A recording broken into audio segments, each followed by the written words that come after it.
Aide doesn't do her job. This happened a few months ago while I was at work, so there are some details that I don't remember. I work at a pretty well-known store where you can build your own bears, and today was a quiet weekday. Not too many people coming in. At the point of this situation, there was no one else in the store but the employees, when two elderly women in wheelchairs, one in a push and the other motor, come in with a nurse aide. It was an older woman, W, and her mother, M, who were looking to get a bear today. The nurse aide was not really paying any attention, just pushing W around, not even exactly where she wanted to go by her comments. Myself and my fellow employee were trying to help the three ladies the best we could to pick out their bears, and at one point, the aide told W to get up from her wheelchair. So she got up, grabbing her bags and cane, while the aide went right outside with a wheelchair. We continued to help the two ladies and picked out a bear. After about 5 minutes of the aide still outside, W was beginning to show signs of struggling and said she was in pain after not long. I asked if she needed her wheelchair, and she said she did. So I went to the aide who was just sitting in the wheelchair on her phone. I told her that W was in pain and needed her wheelchair. She just rolled her eyes and followed us inside, where she gave W the wheelchair back, but continued to mess around on her phone, even occasionally saying rude words to both W and M now. My fellow employee and I were getting uncomfortable with the situation as we made their bears, and they went to look at different outfits. The aide just following along as W pushed the wheelchair forward with her feet. Everything else went by the same as they checked out. The aide either not paying attention on her phone or belittling W and M. I don't remember any comments, unfortunately. I'd share if I did. But I was able to weasel information out of the aide as to where she was hired from. They left just fine, and when I got home, I reported her with the information that I was able to get. I pretended I was in nursing school soon to graduate, and asked where she worked.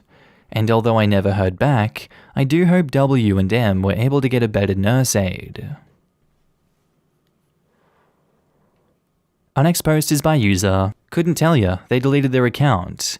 Titled, Entitled Karen wants bikini-wearing girls to cover at the beach during a heatwave. Epic ending. This happened this summer prior to the COVID-19 crisis.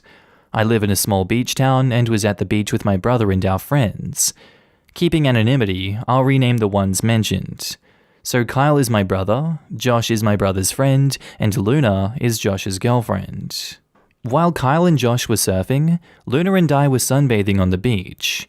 It was hot and about 100 degrees, so we were in bikinis. We were talking about the usual stuff when I noticed some teenager, who looked like he was 15 or 16, watching us. Luna and I ignored him, but only until he started getting closer and closer to us. Luna is short, but she's incredibly muscular from working out hours every day, so she seems intimidating to a lot of people. Anyway, when the guy was too close for comfort, arm's distance away from Luna and I asked if there was something he wanted from us, because he'd been watching us for at least 15 minutes. The guy never looked at my face, just my chest. Like, yeah, I was in a bikini, but I was covered. The guy's mum, our Karen of the story, came over to Luna and I at this point, then asked if we could cover up. Luna looked at Karen with a "really?" expression, and Karen had that entitled face and said, "It's only fair. You're distracting my son, and I'm afraid that you'll seduce him with your tramp wear." Luna and I looked at each other and just burst out laughing. I know it was kind of rude, but when would you hear "cover up" at the beach during a heat wave? Kyle and Josh came back to us, and Josh asked if everything was okay. Karen pitched a fit that Luna and I were seductive and flashing her son, and I said, "Only in your son's dreams, lady. We were not flashing your son." Karen looked like she was gonna slap Luna, so Josh stepped between them to keep them apart. Kyle saw a patrolling cop on the boardwalk and waved him down. The police officer had red hair like my brother and me.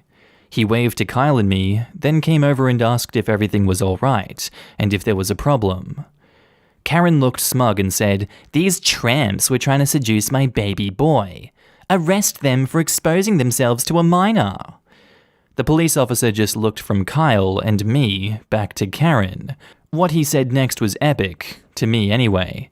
He said, "Lady, my cousin is not a tramp, your son isn't a baby, and if you had any brains at all, you would teach your son to respect women and not see them as scantily clad objects during a heat wave.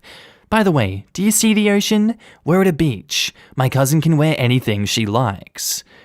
Karen's jaw dropped, then she pulled him away while Kyle, me, Josh, and Luna were just grinning. I didn't just soak up the sun, I basked in the awesomeness of my police officer cousin. Now in the comments, Wise Question 9838 says, "It's actually really creepy how the child was staring at you for so long. What the F is his mother teaching him?" That's not a child. A child is under 10. That's a teenager and a straight up near adult.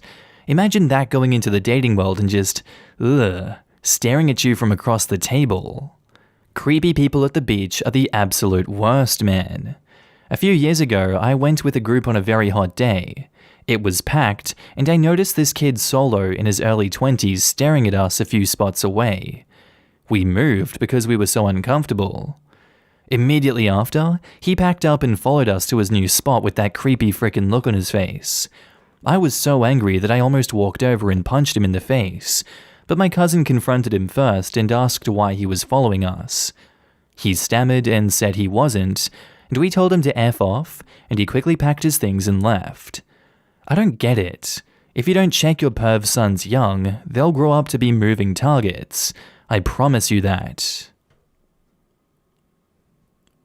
Our next post is by user CR Spitfire, titled, "I served the worst table ever at Olive Garden."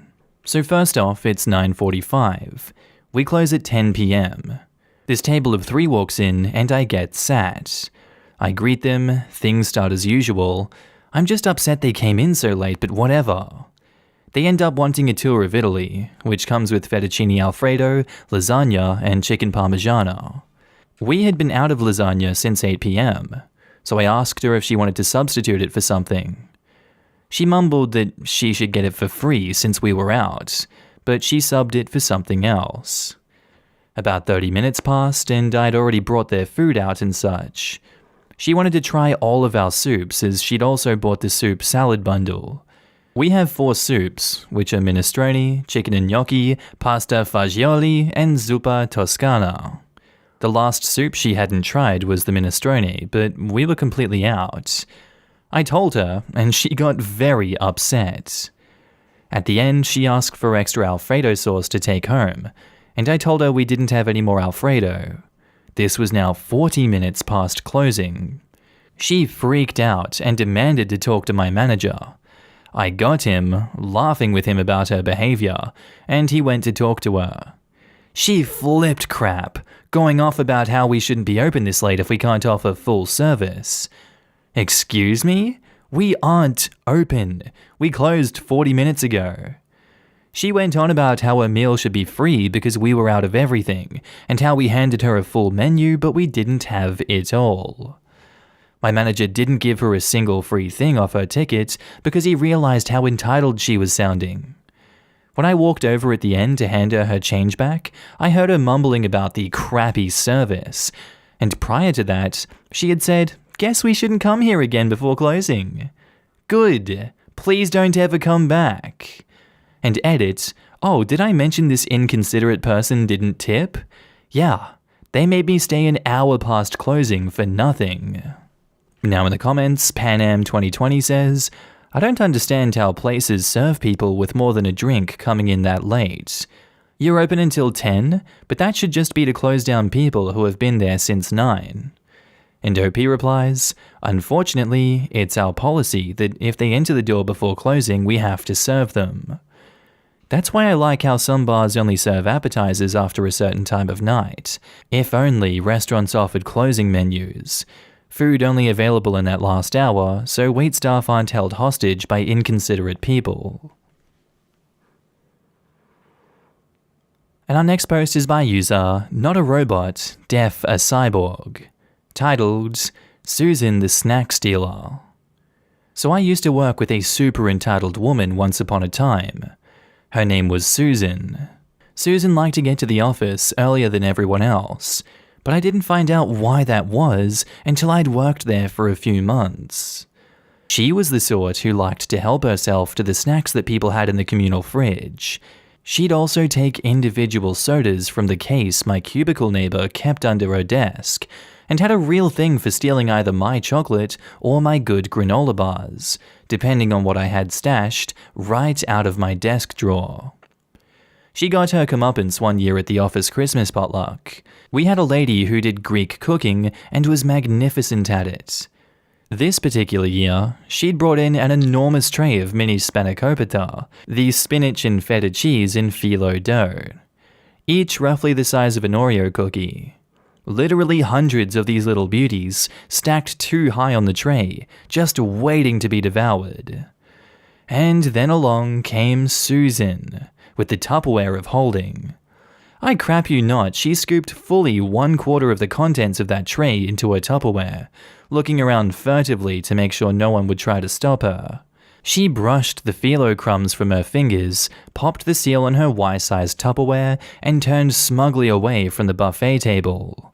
And every single person in the office was glaring at her, fit to set her permanently ablaze.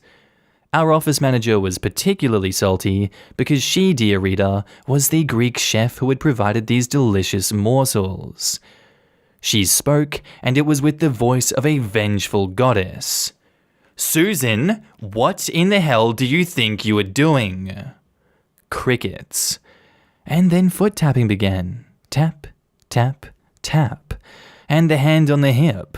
And finally the finger of doom did aim at Susan, thief of treats, hoarder of spanakopita, and Susan did meekly open her Tupperware Y-ball and return unto the tray roughly 90% of the pita. Thus was the office manager appeased, and thus was Susan forever sneak-shamed. Entitled mum thinks she's more deserving than a children's hospital. I live near a children's hospital in the UK, and they do donation drives occasionally to try and get nice things for the kids.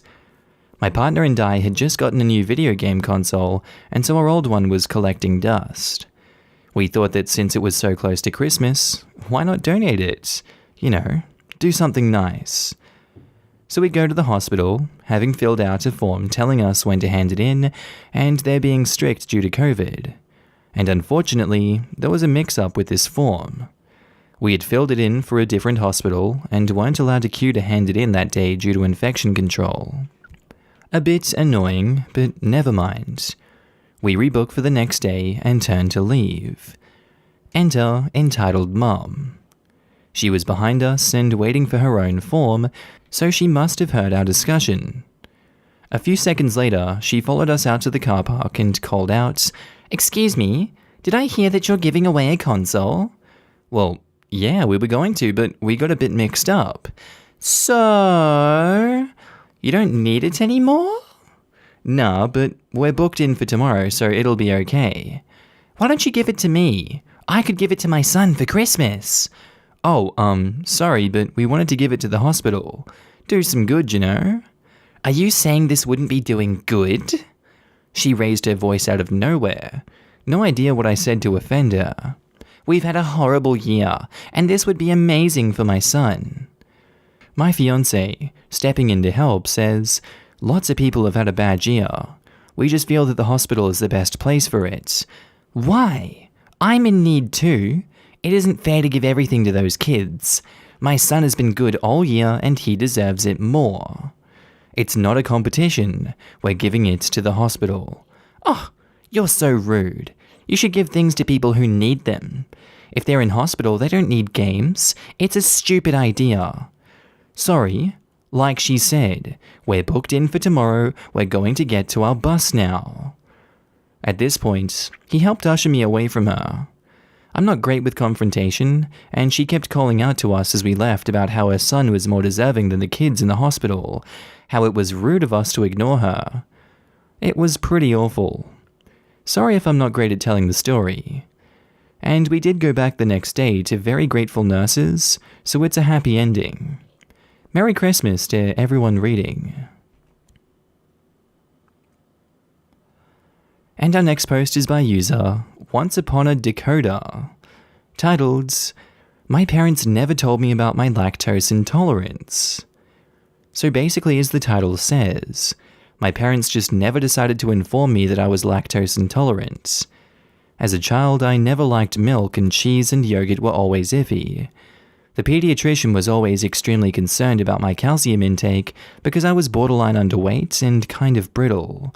My mum and grandma always fudged the truth with our pediatrician as they were obsessed with the image of being perfect parents. So as I get older, I start noticing that every time I drank chocolate milk, I got horrible heartburn that wouldn't go away with any form of heartburn medicine. It was a running joke that in my family that I have mutant medicine-resistant heartburn.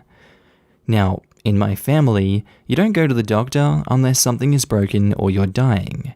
Anything else is seen as weakness or as an annoyance, so nothing is done about my mutant heartburn.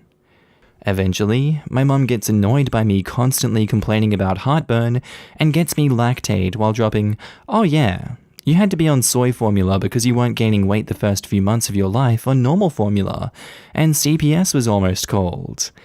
Cool, love that. Our next post is by user Black-Eyed Panda, titled, Entitled Aunt Tries to Steal My Birthday Present. So I have an entitled aunt who is so evil and toxic, it's unbelievable. I joined Reddit just so I can share her antics. I'm in my 40s, male, so I've got over 3 decades of crazy selfish antics to share. Like ruining weddings, ruining holidays, telling kids they're adopted, breaking up relationships, racism, getting people sacked, demanding money. You can't earn more money than her kids, selling stuff that ain't hers, and of course lying with almost every breath. The list goes on. I'll start with one of my earliest memories of her entitled behavior. First, some light backstory. My aunt, EA, is the eldest. Let's call her Ruth, of 5. Second aunt, who is slightly entitled but manageable, dad and 2 brothers. Except my youngest uncle Kev, the rest worshipped my entitled auntie. They will believe anything that comes out of Ruth's mouth. Or they did, until one by one, they were on the receiving end of her BS. Entitled auntie has 5 kids. She does not discipline her kids. All of them are entitled brats. The sort of kids who constantly fight and shout and cause problems wherever they go. Plus the lying and stealing. Roughly similar ages to me. So, it's the early 90s. It's my 10th birthday, I think. I grew up kinda poor, and I knew my youngest uncle got me a Super Nintendo. This was a huge deal for me. It was my first games console, and I was beyond excited. Party at mine on Saturday morning. So I opened the door for my entitled auntie and her brood at around 10 a.m. Her kids came crashing in, pushing me out of the way as I chatted to my aunt. My lovely cousins went into the living room and started unwrapping my birthday presents. I protested to entitled auntie, but she just said her kids are helping me and how kind her kids are by helping me unwrap. I remember her telling me to get a broom. I remember watching my cousin ripping the box of my SNES and fighting over how to set it up. These animals were fighting, pulling each other's hair, biting one another. I was that skinny, quiet, nerdy kid with glasses, so I just kept my distance. My mum shows her face and shouts why the presents have been opened before the other guests have arrived, especially my youngest uncle's, who was bringing a camcorder. Entitled auntie told my mum that I just went crazy with excitement and ripped everything. Also that I hit one of her kids and he was wailing in the corner. Obviously, my mum knows how I behave, but entitled auntie is a master manipulator and told my mum I go crazy and show off in front of my cousins.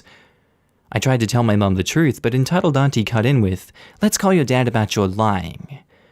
Even at that age, I knew my dad would believe entitled auntie. So I was put on timeout by my mum because entitled auntie suggested it. I sat in the corner silently crying whilst watching my cousins fight over my presents. I remember entitled auntie telling my dad what a rude host I was, how I was hitting my cousins and not listening. To my horror, my dad tells me to face the wall and that he didn't raise me like that. Uncle Kev turns up about 20 minutes later and goes ballistic as to why I'm on timeout on my own birthday. I loved my youngest uncle. There's a reason why he's my favorite.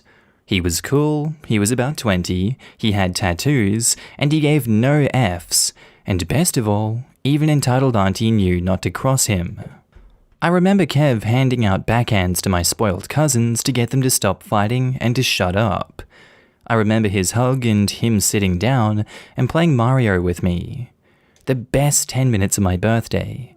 That 10 minutes made up for the rest of that crappy day. Uncle Kev had to leave soon and things went shitty again.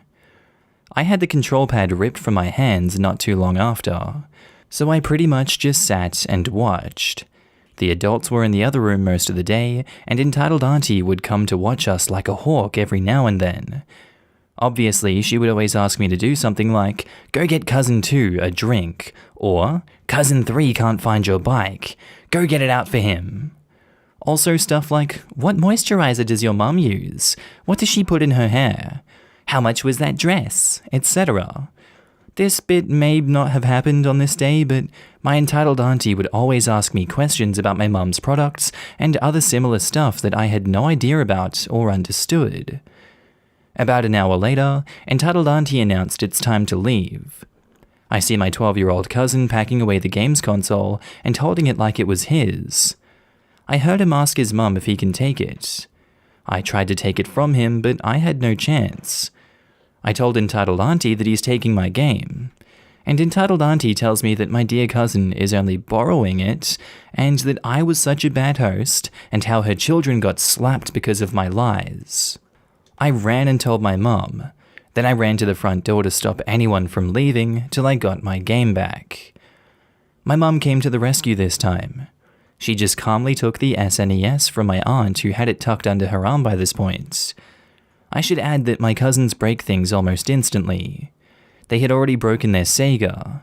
Entitled auntie was saying how I said that my cousins could borrow it, how she didn't see me play the damn thing, and obviously I didn't like it.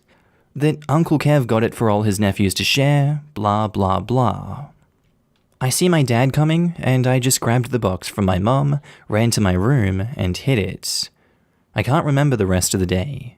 I remember my dad later telling me off for getting my cousins into trouble, and how rude I was to my aunt. That's one of my earliest memories of my aunt's antics.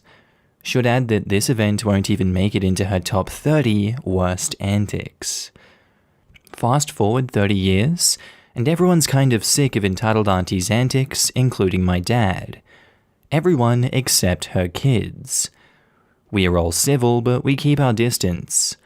I'll be sure to write more about Crazy Ruth, and my blood's boiling just thinking about the things she's said and done over the years. Quick little story. After our Uncle Kev turned up and gained control, he did indeed pull out his camcorder. The footage starts with me playing Mario for the first time, and then it pans around to show my cousins all sat around with tears in their eyes, and Kev narrating, "These are the worst kids he's ever witnessed." Then shows my entitled auntie's thunder face. I last saw this clip around 2002 in Uncle Kev's house. He had it made into DVD with other funny family clips. Our entire extended family would laugh at that clip. That DVD mysteriously disappeared after entitled auntie's family visited one Christmas. That sounds like a terrible auntie. I would be so embarrassed to have her as my mom, Jesus Christ. And our next post is by user friedbread_, titled, "Entitled Mum thinks that her son is innocent from a crime just because he's done so good at school." So my partner and I had to go around to a house and bring a 19-year-old into the station for questioning about a case of assault and vandalism from the night before. As I expected, his parents were there and wondering why 2 police officers were at their door. They let us in and we informed them that their son had been caught fighting someone and throwing a rock at a window, smashing it.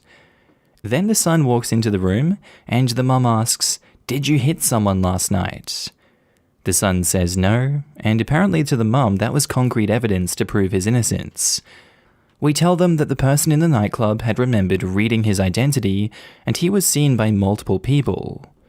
Still, his mum tried to prove his innocence, and here's how the conversation went. She says, "My boy would never do anything like this. Do you know how well he's done at school? His grades are probably double as good as yours." And I reply, "We need to bring him to the station for questioning. You can come down too." And she replies, "My boy has been framed, you know. You'll see. I know Tom," which was not his real name, of course, "better than anyone, and you won't ruin my innocent boy's future." Then the dad says, "Look, surely you can, let him off with a warning or something. He's a good kid at school, you know."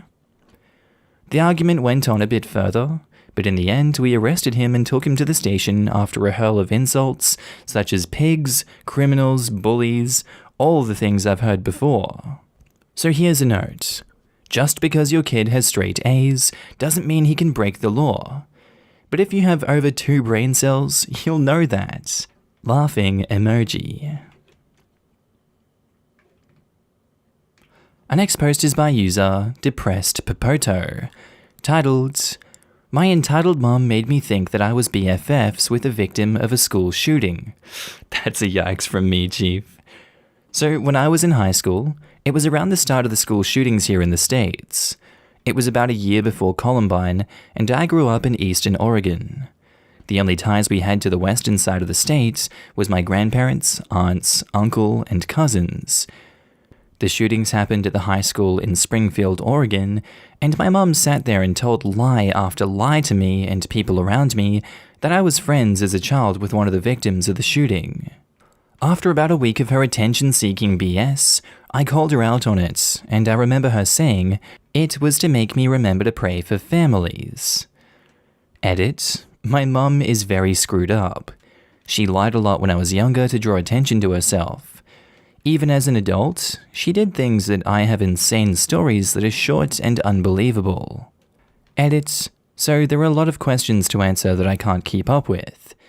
So my mum had me really looped into her BS for a long time as a kid and into my teen years. When this happened, I had realized after a week of, oh my god, I had no idea who this person was and why am I crying over this person I barely know. After all of that, I stopped believing every line of BS my mum fed me. This is pretty much the life you live with an either entitled or a toxic parent. Also, yes, I do realize that this was not Springfield, but Thurston now. My mum had a lot of lies that she liked to tell people or me to get attention, and she still does to this day. My sisters and I now believe that this is just part of an underlying mental illness. It's personally sad to see. And our last story is by user Dejera123. My mother, entitled mother, forced me to go outside. I had that plague thing we have. Context, I, 13 male, was diagnosed with the big plague. Nothing life-threatening and I recovered successfully, but I still could have spread it. This event happened when I still had the plague and my 14 days still weren't over. This story also happened October 2020, so I forgot some details and what I said may not be entirely correct, so now to the story. Now, one day when I was having breakfast in my room alone, my father cracked the door open and said that I'm going outside today, and I gave him this confused, puzzled look. I brushed it off, thinking that it was just a dumb joke and that I'm not actually going outside. A few hours later, my mother entered my room saying that we're going outside. I told her that I don't think it's safe because I still had that big plague boy, and that I could spread it, and that I'm pretty sure that it's illegal. But my mother brushed it off, saying nothing bad will happen. My mother gave me a hoodie, knitted gloves, shoes, a scarf, and a jacket. She told me to put them on and tell me that I'm going outside. I still protested it, saying that I could infect someone, but she still brushed it off and said that I'm refusing to go outside because I'm addicted to the internet. I finally got tired of her, so I decided to go outside with her, but I said if anything goes wrong, it's all my parents' fault. When I got outside, I felt nothing but how cold outside was. I yet again told her that it isn't a good idea, but she still said that I need fresh air. I thought that we were going to take a trip around the block or just a short trip, but my mother planned to go to this place with a bunch of restaurants and a small shop that's around 1.5 kilometers away. We had to go through 2 parks, one being a very popular and massive one where people usually walk their pets and go around jogging. I only heard how long we are actually going to travel when we were already in the middle of the popular park. I immediately told her that we're going back and that I was tired and that my legs hurt, and she was surprised and shocked that I'm tired, even though one symptom of this big plague boy is tiredness. Oh, shocking that! So we started to head back home until I said that my legs hurt so bad that I can barely walk. She told me that we could maybe just take the bus back home, and I gave her the most blank stare ever, and she replied that it was a bad idea to go on the bus and that this was a super bad idea. When I came back home, I just fudging jumped on my bed and spent the next hour with a headache and a cold. The worst thing about this story is that my mother has a degree in medicine and works in a clinic, yet she still thought this was a good idea. And, well, I did infect someone, that person being my mother. She was barely like 75 centimeters away from me and was holding my hand the entire time, even though I tried to get her hand off. She said it's okay because I wore knitted gloves. Knitted gloves have the same problem as knitted masks. They are useless because the plagues are small enough to go through the knitted gloves or something like that, I'm not sure. I have more stories about my parents, one being also related to the big plague boy, but this one is the dumbest and stupidest, I guess, of them all. I might post more soon if you guys think I should. And that's where I'm going to end today's episode, guys. I do hope you enjoyed this, Markee Entitled Parents reading. If you did, please give me a shout down in the comments, tell me what you think of it, and I hope you're having a good day, night, sleep, whatever you're up to, and I'll see you in the next episode. Bye.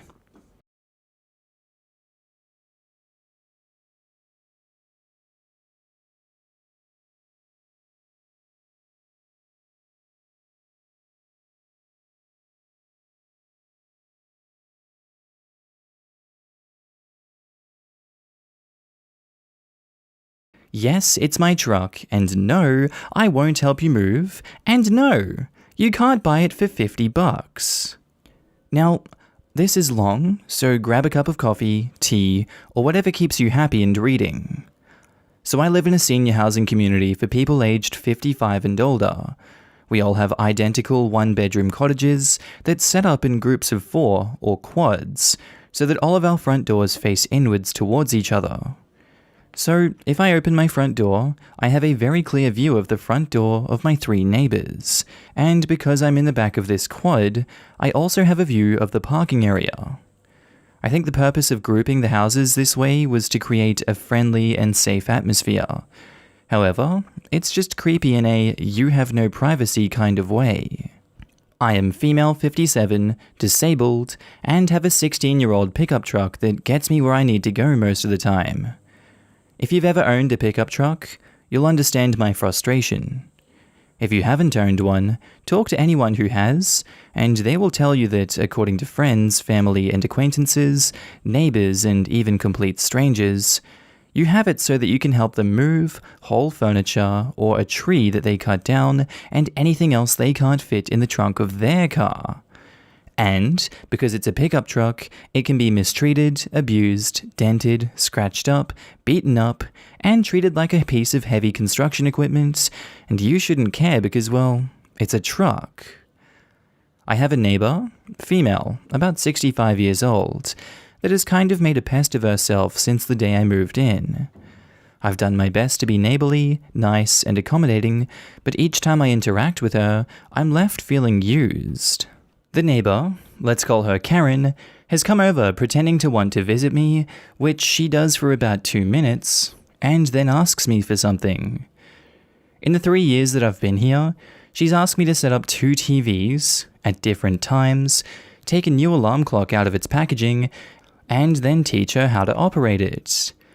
I've been asked to fill out her food stamp paperwork, fill out information for her lease renewal, read a piece of mail to her, and explain it because she didn't understand it, to take her places, and to loan her money for the bus. And that's just a few.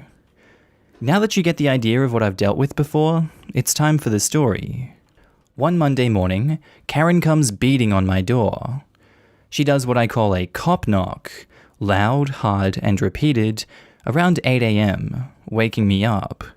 I'm a night owl, by the way. I go to the door and she's standing there holding her natural gas bill, telling me how she needs a ride to the gas company's office to talk to them about paying the bill, and then hands me the bill. I look at it, hoping to find a phone number for her to call, but there isn't one. But I do see that her bill is for about $17. So, I take her across town with her providing the directions, since I had never been to this building. The gas company did not have an office in town, so I guess this was maybe a payment center. I drop her at the front, park, and wait for her. Karen comes out saying they can't help her there, and asks me if she could just call them to make arrangements to make the payments, since she didn't have the money. I tell her that's what I would do, and bring her back home.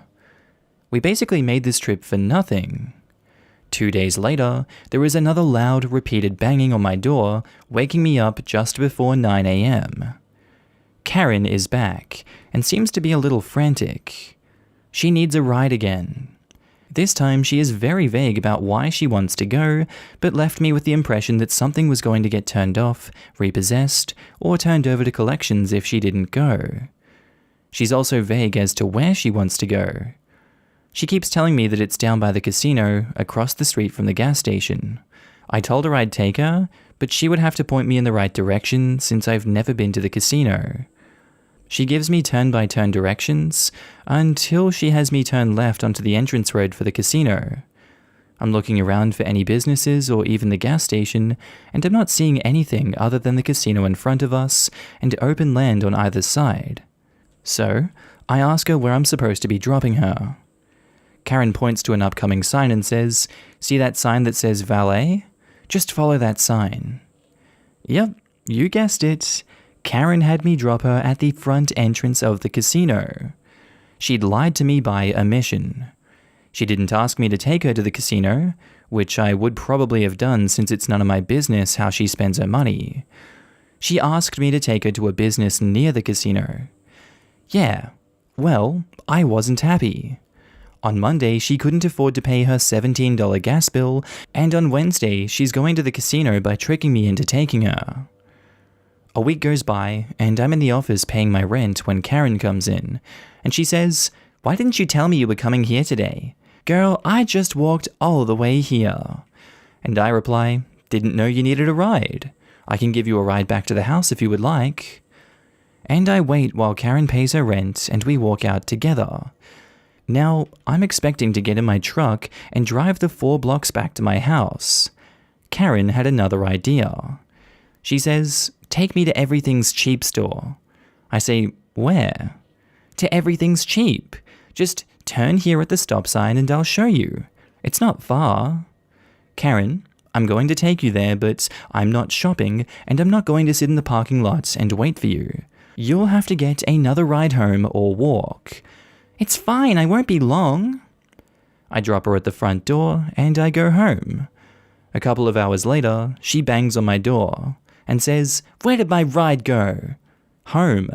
I told you that I wasn't going to wait for you." "I had all my stuff that I had to carry home. Now my back hurts." "I'm sorry, but I warned you." Karen walks away muttering things that I didn't understand and slammed her door. Skip ahead several months, and I run into Karen again as I'm paying my rent. She wants me to give her a ride to the Social Security office. I tell her that I can't as my truck is not running right, and I can't get too far from my home in it until I get it checked out and fixed. My truck started having issues, and it's been difficult to try to get it fixed with lockdown, a back issue that left me bedridden for several weeks, and 2 major hurricanes this year. There's nothing major wrong with the truck, it just needs a new starter and gaskets to fix the oil leak that's caused the starter to go bad. Karen replies, "But it's just a few blocks away, and it's hot out here." I can't trust my truck to not leave me stranded with no way to get it home. It'll be fine. Maybe, but I'm not willing to risk it. Karen slaps the side of my truck and continues on her walk, and I go home in my truck. Another 3 days go by, and more banging on my door, and again I am awakened. It's 7:15 a.m. This time I'm angry, and I snatched the door open, and I say, "What?" Karen, standing there with her purse and house keys in her hand, as if she knows I'll say yes, says, "I need to go to the mattress store. I need to pick up my new queen-size mattress."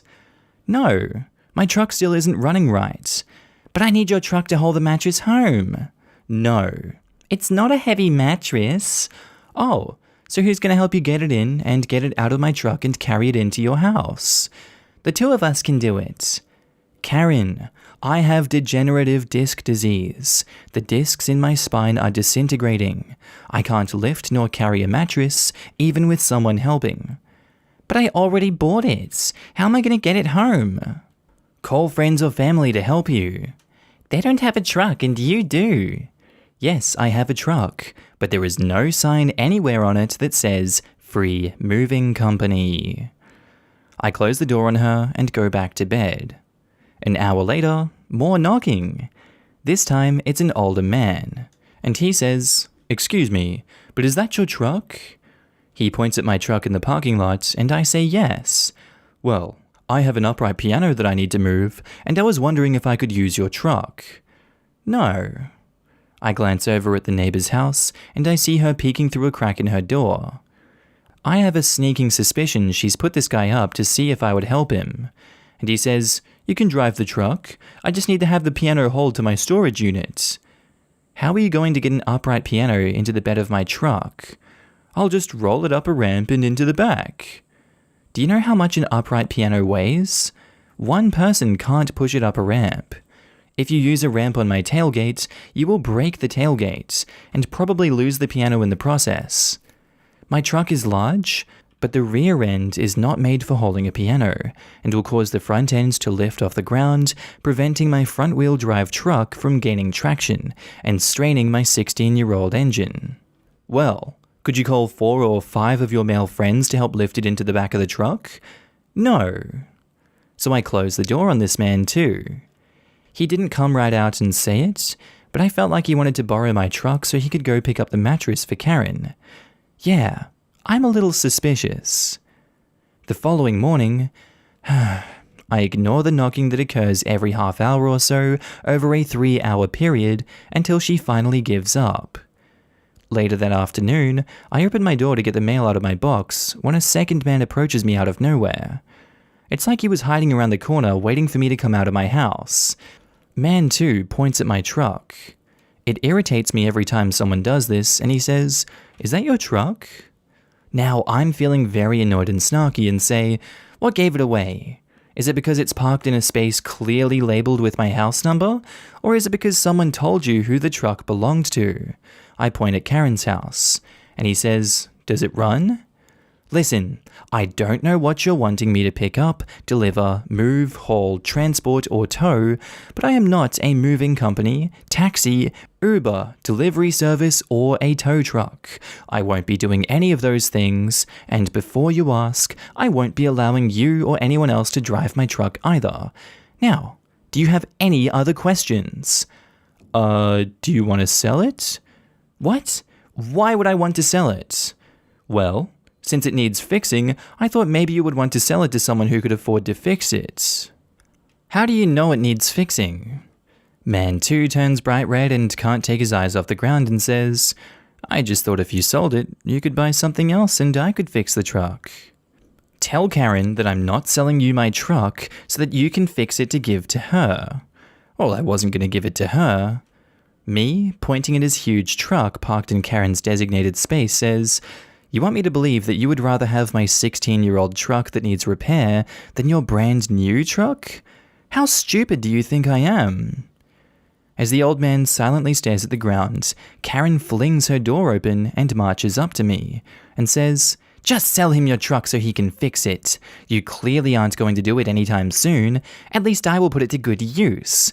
I need it, and I need it more than you apparently do.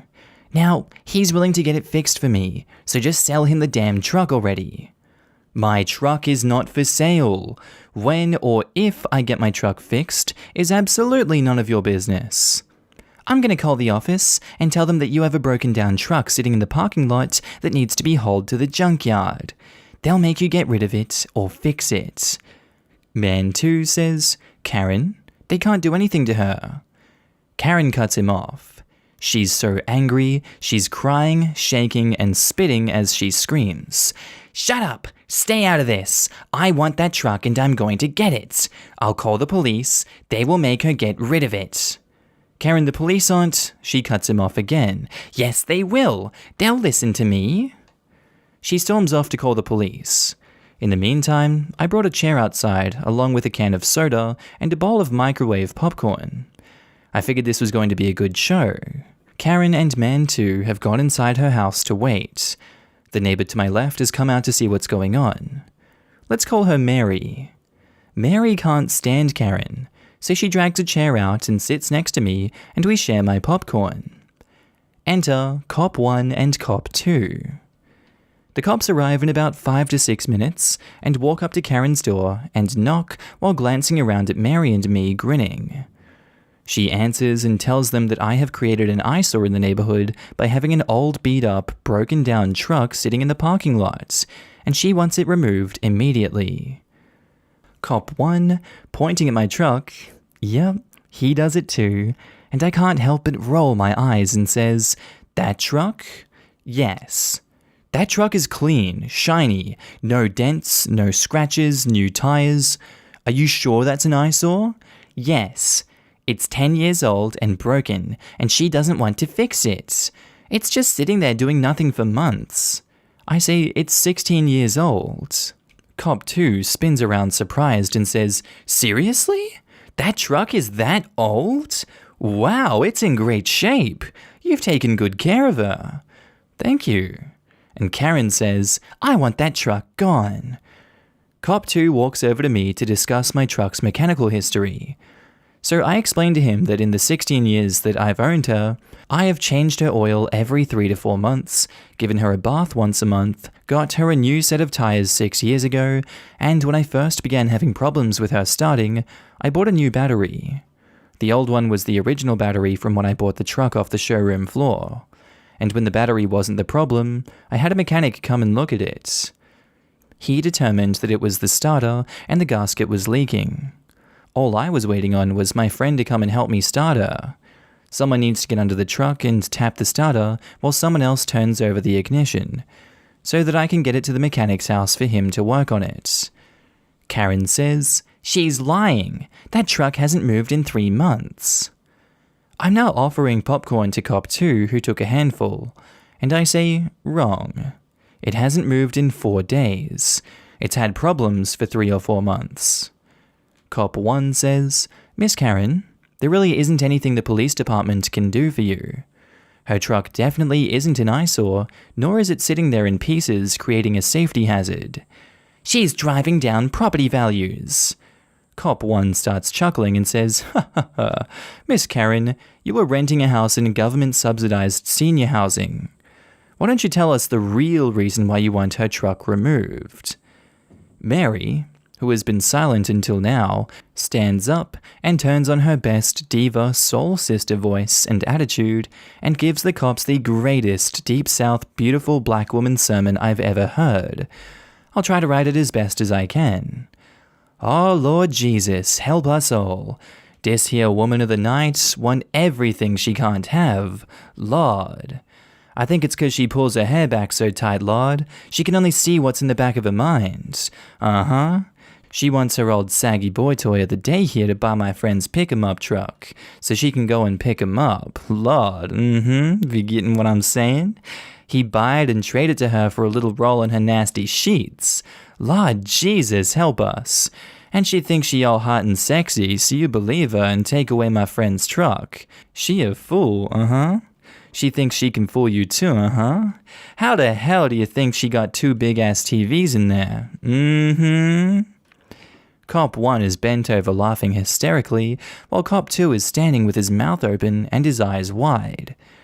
Cop 2 turns to Man 2 and says, "Is any of that true?" Man 2 is embarrassed, humiliated, and just looking tired, and says, "She wanted the truck and $50. Karen and Man 2 are arrested. Not sure what the exact charges were, but I heard words being thrown around like pandering, solicitation, scamming, and false complaint, among others. A couple of days later, Mary told me that Karen returned home. I guess she found a way to get bailed out. I haven't seen her, and I'm hoping that I don't. As for my pick-em-up truck, I'm still waiting to get her to the mechanic. My friend will be here on his next day off. He doesn't get them often to help me. It's a good thing I'm a patient person with a super diva as a friend and neighbor. It's also good to know that my truck is at least worth one 20-minute roll in the sheets and $50. Edit. Thanks for the awards, everyone. And just a little side note for those of you rolling your eyes at the fact that I offered a cop popcorn and he took it. I live in the deep south in a smallish college town. The cops here are helpful, friendly, until provoked, and just generally good guys. When construction workers stole from me after Hurricane Laura, 2 cops came to investigate, and afterwards I offered them both a bottle of water and they accepted. Marry my son. The fact that this happened to me yesterday is enough to baffle me. I'm 17 female, still in high school, and I already have a boyfriend. I was visiting my aunt's house, and unbeknownst to me, her friend AF and her friend's son FS are also there. Everything was going great. I bonded well with FS since both of us like the same author. Crap hits the fan when I went to the kitchen to help my aunt who was making dinner. So there's me, cooking some curry. AF comes along and says, "Oh wow, you're such a great cook. How old are you?" I say, "Oh, I just turned 17 last week." "Wow, you're such a great cook. I bet you can bake as well." "Well, I guess you can say that. I baked those cupcakes you're eating myself." "You're gonna be a great housewife. Do you want to marry my son?" Excuse me? I said, do you want to marry FS, my son? I'm not trying to be rude, but I have to say no, sorry. Why are you rejecting my proposal? I saw how well you guys bonded just a moment ago. Trust me, AF, I do not have any feelings for your son. I want my son to have a wife like you, so you have to marry him. Fortunately, my aunt, bless her, she is so nice, saw all of this go down and decided to join our conversation and says, AF, she already said she does not want to marry your son and she's only 17. Well, she can marry FS after she finishes high school, and judging by her looks, I doubt anyone would ask her for her hand in marriage anytime soon. I was about to cry at this time, so I just stared at the floor. Auntie says, AF, stop it. You can't force my niece to marry FS. I can do whatever I want, and I want your niece to marry my son.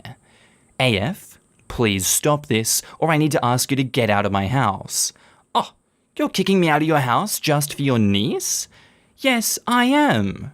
Well, fine then. Don't expect me to come here again.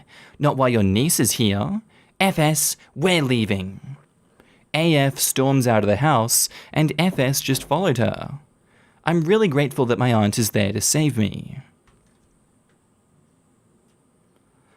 Our next post is by user FredZRed, titled, Karen won't get out of the handicap parking space and gets angry when she gets blocked in. So here I was, thinking that I'd run out of entitled parent stories that don't involve my mother. But I'm back with yet another one. This happened a few days ago. I'm recovering from abdominal surgery 12 days prior to when this happened. So I was finally feeling up for shopping, and there were things I needed from the hardware store. I'm a 30-year-old disabled female in a wheelchair, incomplete quadriplegic, and I don't have a car, so I got a taxi there. One with a ramp on the back so I don't have to get out of my wheelchair. Mr. Taxi Man, who we'll call Bruce, drops me off, and I went in to do my thing. Nothing out of the ordinary. When I finished my shopping, I called to get the taxi back. It would be a 15-minute wait, but it was such a nice day that I didn't mind waiting outside. As I was waiting, I noticed that someone was parked in a disabled parking space, but there was no disabled tags on the windscreen. Annoying, but I honestly didn't care at that point. I just wanted to get home. About 15 minutes later, I saw a middle-aged woman walk out of the store and went straight to that car. She opened the boot, putting her shopping in, and went around to the driver's side. But instead of getting in though, she got out a cigarette and started looking at her phone. A few minutes after that, I saw my taxi arrive. Bruce, being the polite and patient man he is, waited for the woman to drive out of the car space. Karen knew he was waiting for her, and she was damn sure she was parking illegally in the disabled parking space, but do you think she cared? She finished her cigarette and got into the car. We waited and waited, then waited some more, until Bruce got rightly fed up and parked the taxi directly behind Karen's car, blocking her in. This is when things got interesting. Karen began to honk her horn repetitively for a few seconds, before she got out of her car, and says, "What the bloody hell do you think you're doing? You blocked me in." Bruce, in a mocking, apologetic tone, says, "Oh, I'm very sorry, ma'am, but I needed the car space, and you seem to want to stay there. Just thought I'd do you a favor. Now, if you don't mind, I have a job to do." Bruce gestured in my direction as I gave Karen a big smile.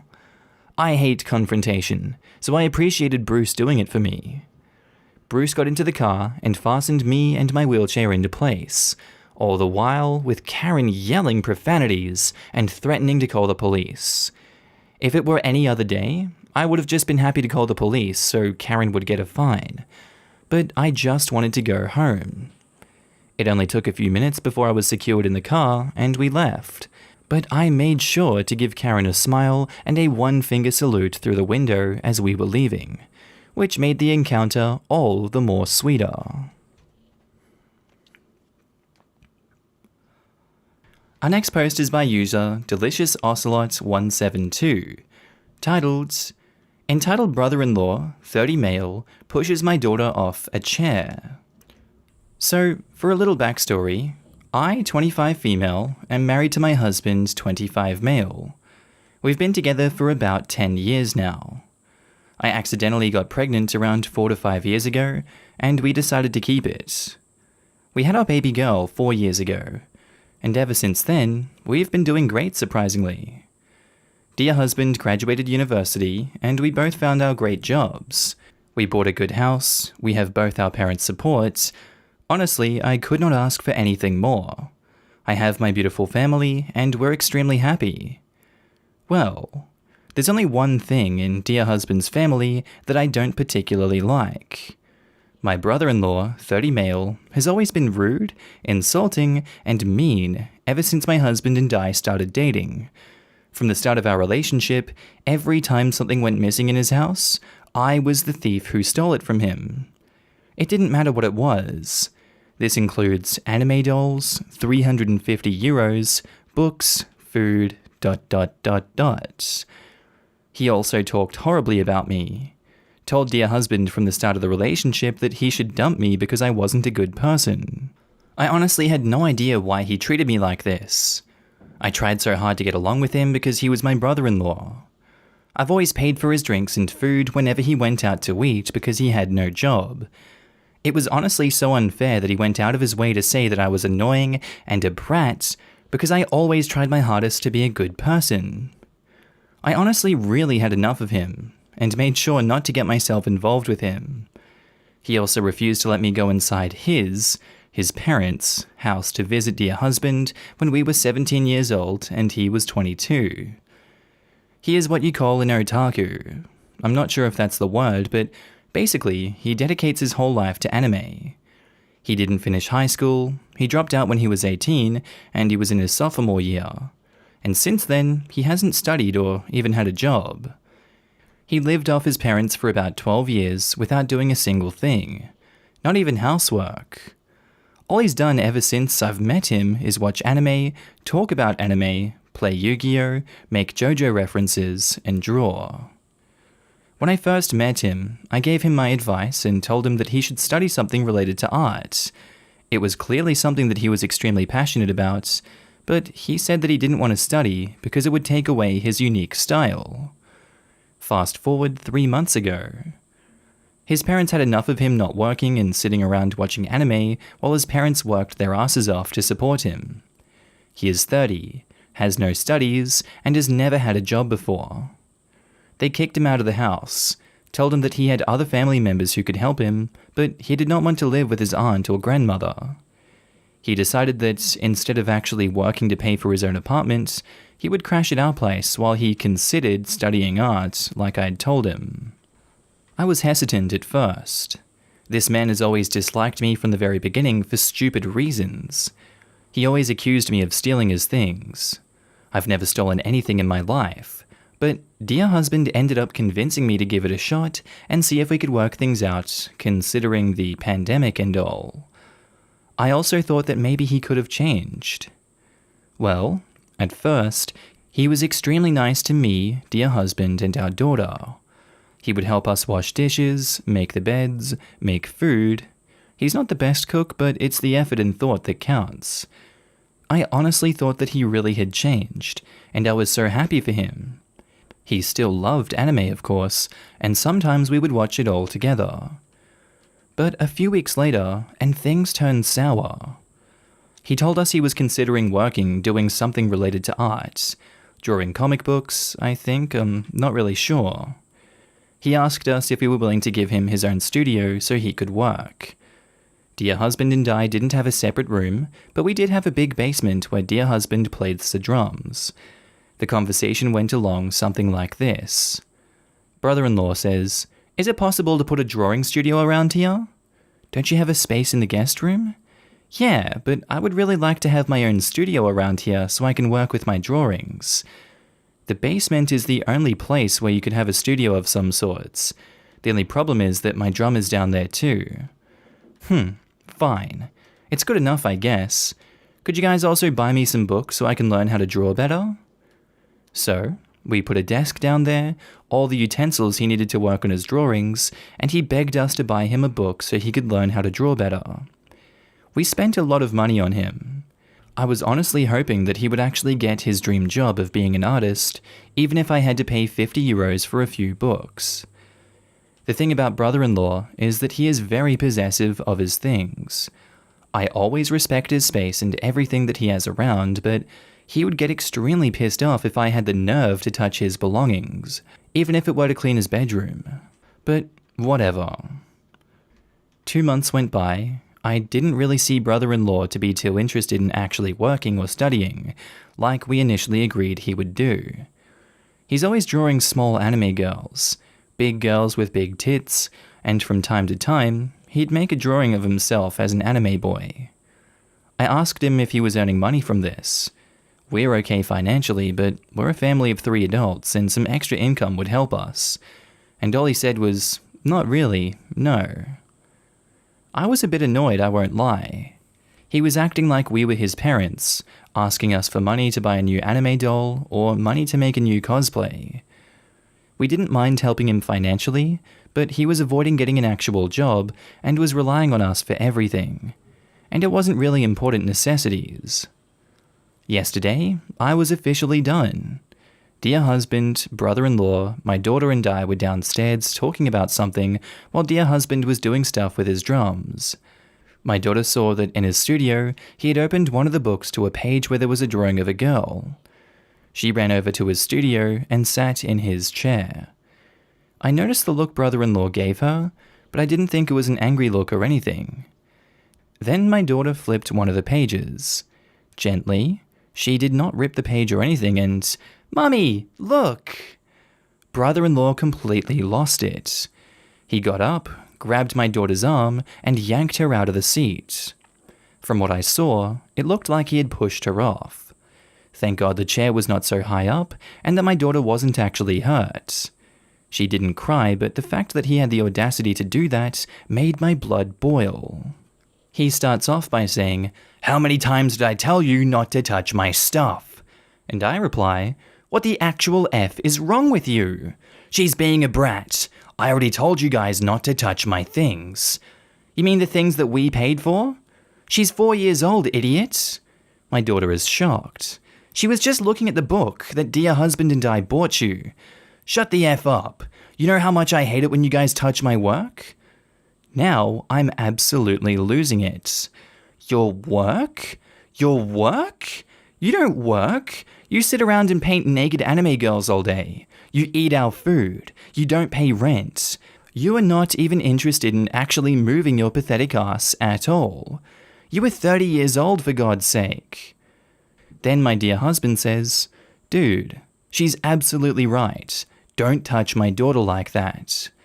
Brother-in-law to dear husband says, "You spineless jackass, stand up to her for once."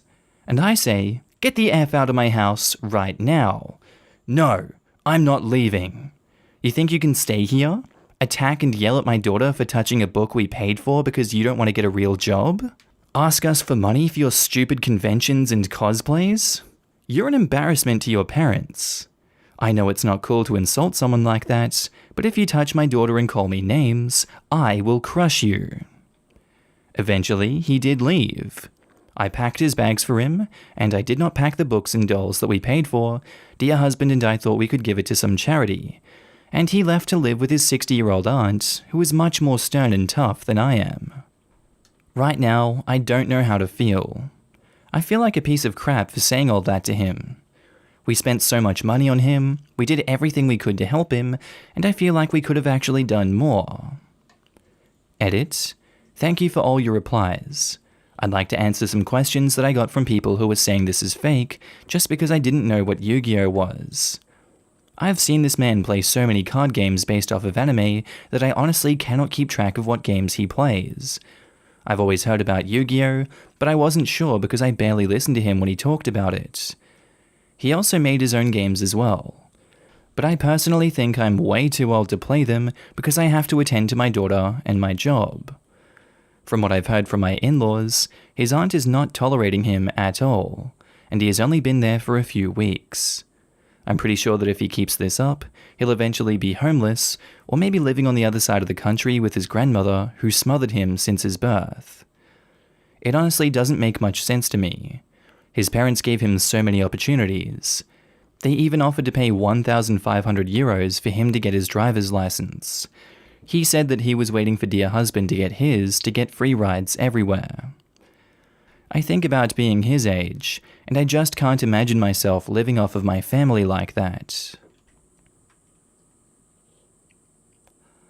And our next post is by user Leathershop8468, titled, "Told off my entitled father and his spoiled brat." So, yesterday, I posted that my biological father had reached out to me because he needed a kidney transplant, and I was the only one who could help in all of his kids, which is suspicious since he's got 3 other kids. For a bit of context, my biological father met my mother and had an affair with her behind his back. My mother got dumped, and she said that if he didn't want to be in our lives, then he should give up his parental rights. He did it, and I found out the whole truth when I was 18, and it nearly destroyed me. I still have issues because of this. On Monday, I get a call from a lawyer representing my biological father, who wanted to know if I would be willing to give him one of my kidneys for a very big amount of money, in the thousands. The man was rich and lived the high life. It honestly felt like a movie or a bad joke. I asked for some time because I was too shocked or emotional to make an informed and mature decision about this. For 2 days, my biological father is called and left messages trying to guilt me or buy my kidney.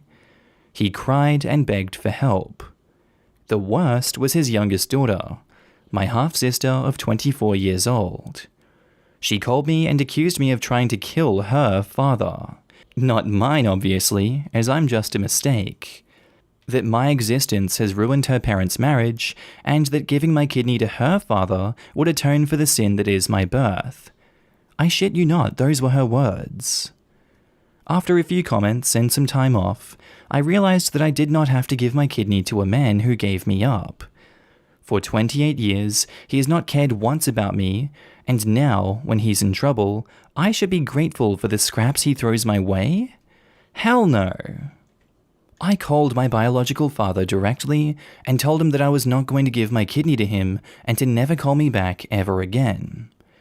I told him of how much pain that I had felt my entire life without a father. I told him how cheap and awful I felt that now, of all times, he would call me up for something like this. Did he even want a relationship with me after this? His silence was all that I needed to know that I had made the right choice.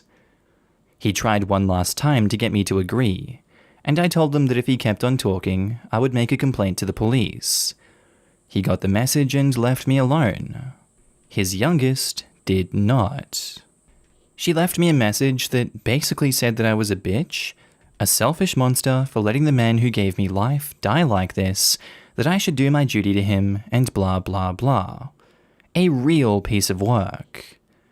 I called her back and told her that I would gladly give up my kidney, my leg, my heart, and my soul to my family. However, since her father gave up his rights on me, then he and his crotch goblins that he had the audacity to pass as children will never be family. Besides, if her father has the money for a brand new Mercedes for her, then he has the money to buy a kidney on the black market. She had nothing to say to this, and I hung up. I don't know if I'm angry, hurt, or something else right now. It was a hell of a month. First, my sister-in-law steals my stuff, and now this? This year has been hell. Edit. The lawyer had called me on Monday, and had asked if I'd be willing to see if I was a match. When I stupidly said that I was O-negative, like my bio father, he asked if I was willing to do other tests. I asked for time because I was too shocked, and he agreed to call back in a week. He just called and did not make a fuss or offer me any money for my kidney. I told him that I was going to have a cease and desist against his clients and his entire family because of their harassment. The lawyer went silent for a moment and apologized for his client's behavior and promised that I would not be bothered again. Turns out, my bio father knew perfectly well that he wasn't to contact me or anything. Now, since I've listened to all the wonderful advice given to me in such a short time, I have proof. Thanks to you all. A catty bridesmaid meets an unmovable force. My mother. So a conversation with fellow crafters reminded me of this story, so I figured I'd share. Some quick background. My baby brother was born terminally ill, and the long hospital stays and expensive meds kicked in around 6 months old. To cope with the huge medical bills, Mum worked some odd jobs over the years, including making custom wedding and bridesmaids' gowns. My mum had a few die-hard rules. Number 1, she did all of your measurements. I heard the lecture of vanity fibbing only results in a poorly fitting dress. More times than I can count. Number 2, all final fittings must be completed at least 3 weeks before the wedding. That way, if Dewey had an emergency hospital stay, she'd have time to arrange for someone to sit with him while she went home to finish a job. He was nonverbal and needed a constant companion. This particular bride wanted all of her bridesmaids in pastel organza dresses. Organza is a gauzy fabric. The base dresses were white, covered with these colors. Unfortunately, the bride had more bridesmaids than pastel shades the fabric came in, meaning one lucky bridesmaid wore tan. The bride refused to start a fight by assigning colors, so it was first come, first serve. When you came for measurements, you got to pick from the remaining colors. One bridesmaid lived 3 hours away and flat out refused to come to town to be measured. She insisted that telling us she was size 8 was good enough. Bridal sizes are very different and didn't cleanly convert, so that meant nothing. My mum finally reached the compromise that a local seamstress could measure her and send in the measurements. 1 month before this wedding, Dewey was admitted to the ICU to be placed on a ventilator. Mum now had to find coverage enough to get 8 dresses finished off in the next 2 or so weeks. She pulled it off thanks to amazing friends, but it was tight. Dad was busy working overtime to pay the bills and dealing with us other 2 kids. Well, this catty bridesmaid, BB from now on, still refused to have a final fitting more than 2 days before the wedding. She didn't want to waste the trip just because my mum was a horrible seamstress who didn't understand proper sizing. I was cleaning up seed pearls during that lovely conversation. My mum begged a friend to sit with Dewey for an entire day so she could do the fitting and adjustments all at once. BB was 2 hours late. When she arrived, she saw the hideous tan dress and began literally screaming about how it wasn't fair and my mum must have picked that colour. She demanded another bridesmaid return their dress and both dresses get swapped colours. It would have been 20+ hours of work, so Mum laughed and told her that was a big no. The bride arrived and told her friend that colour was the only option left and she was sorry, but it was that or drop out of the wedding and pay for the dress anyways. BB finally agreed to put it on. Yeah, she lied about her size. When the zipper didn't go all the way up, Mum whipped out the measuring tape, only to discover this tramp had shaved 2 inches off every measurement except height. Her defense was that she wasn't going to let a jealous seamstress lie about her, so she fixed the numbers before passing them on. By this point, my mum was all but breathing fire. Her son's life hung in the balance, and this lunatic was making her life hell. My mum demanded double for the dress because she was going to have to add strips to the base white dress to make it big enough, then make a whole new overdress from organza. It was doubling the time and adding substantially to fabric costs. BB fought over it, and my mum finally told her, "Fine, pay me the agreed upon amount and take your dress as is." Now the bride herself was bullying BB into just paying up. She finally agreed to it, and my mum told the bride to get BB out of her house. They could come back in 5 hours to get the dress. Thankfully, the redone dress was a perfect fit. BB paid the remaining balance and left after that. The day my brother died, my mum refused to ever make another wedding dress. She's only made one in the 21 years since as a favour to the friend who spent that ill-fated day with Dewey in the ICU while Mum fought with BB. Our next post is by user Pikachu's Devil Spawn, titled, "Entitled Woman Annoyed at Young Girl Sitting Down." Ah, to be a child in London. Our cast are M, my mum, Ew, entitled woman, and me is 10-year-old me. So I have been swimming since the age of about 4 and started competing in galas with my school at age 7. My primary school was very good at swimming and would get to the ISEB swimming finals in the London Aquatic Centre, plus the London League finals every year. This was my first ISEB finals, and I was extremely nervous. I ended up using up all of my energy in my sprints, not leaving much to get back home on. I also was taught from a young age to give up my seat when someone really needed it. We had to walk for half an hour from the centre to the underground to get home, which meant by the time I had gotten to the tube, I was very tired. I decided to sit down due to being rather drained. I was sitting next to my mother, who was unfortunately on the other side of a glass barrier. I thought I would get to rest and play on my phone for a bit. Boy, was I wrong. At the next stop, Entitled Woman comes on the train. She sees that there are no empty seats and looks for a person she can annoy into moving. She spots me, the child sitting in a seat, and decides to stand close enough so me and Mum can hear her backhand comments. She looks over her shoulder and tuts to her partner. Why does the child have to sit in a priority seat? She can stand up perfectly fine. This woman was 50 to 60, but looked healthy and fit, very much able to stand. I was unfazed by this comment, but my mother took notice and got slightly pissed off, knowing how drained I was. She realized I wasn't going to move, and then things got awkward. She decided to move to stand directly in front of me, making me very uncomfortable. And playing a game on their phone? People these days. Mum is now annoyed, but is stubborn. She can see that I'm uncomfortable, and so takes off her backpack in a big way, then asking me to hold it for a second. She passes me the backpack around the glass barrier, nudging entitled woman back a bit. She then talks to me about the gala, and we talk about how I had done well, but was really tired and wanted to go to sleep straight after dinner. This told entitled woman why I wasn't giving up my seat.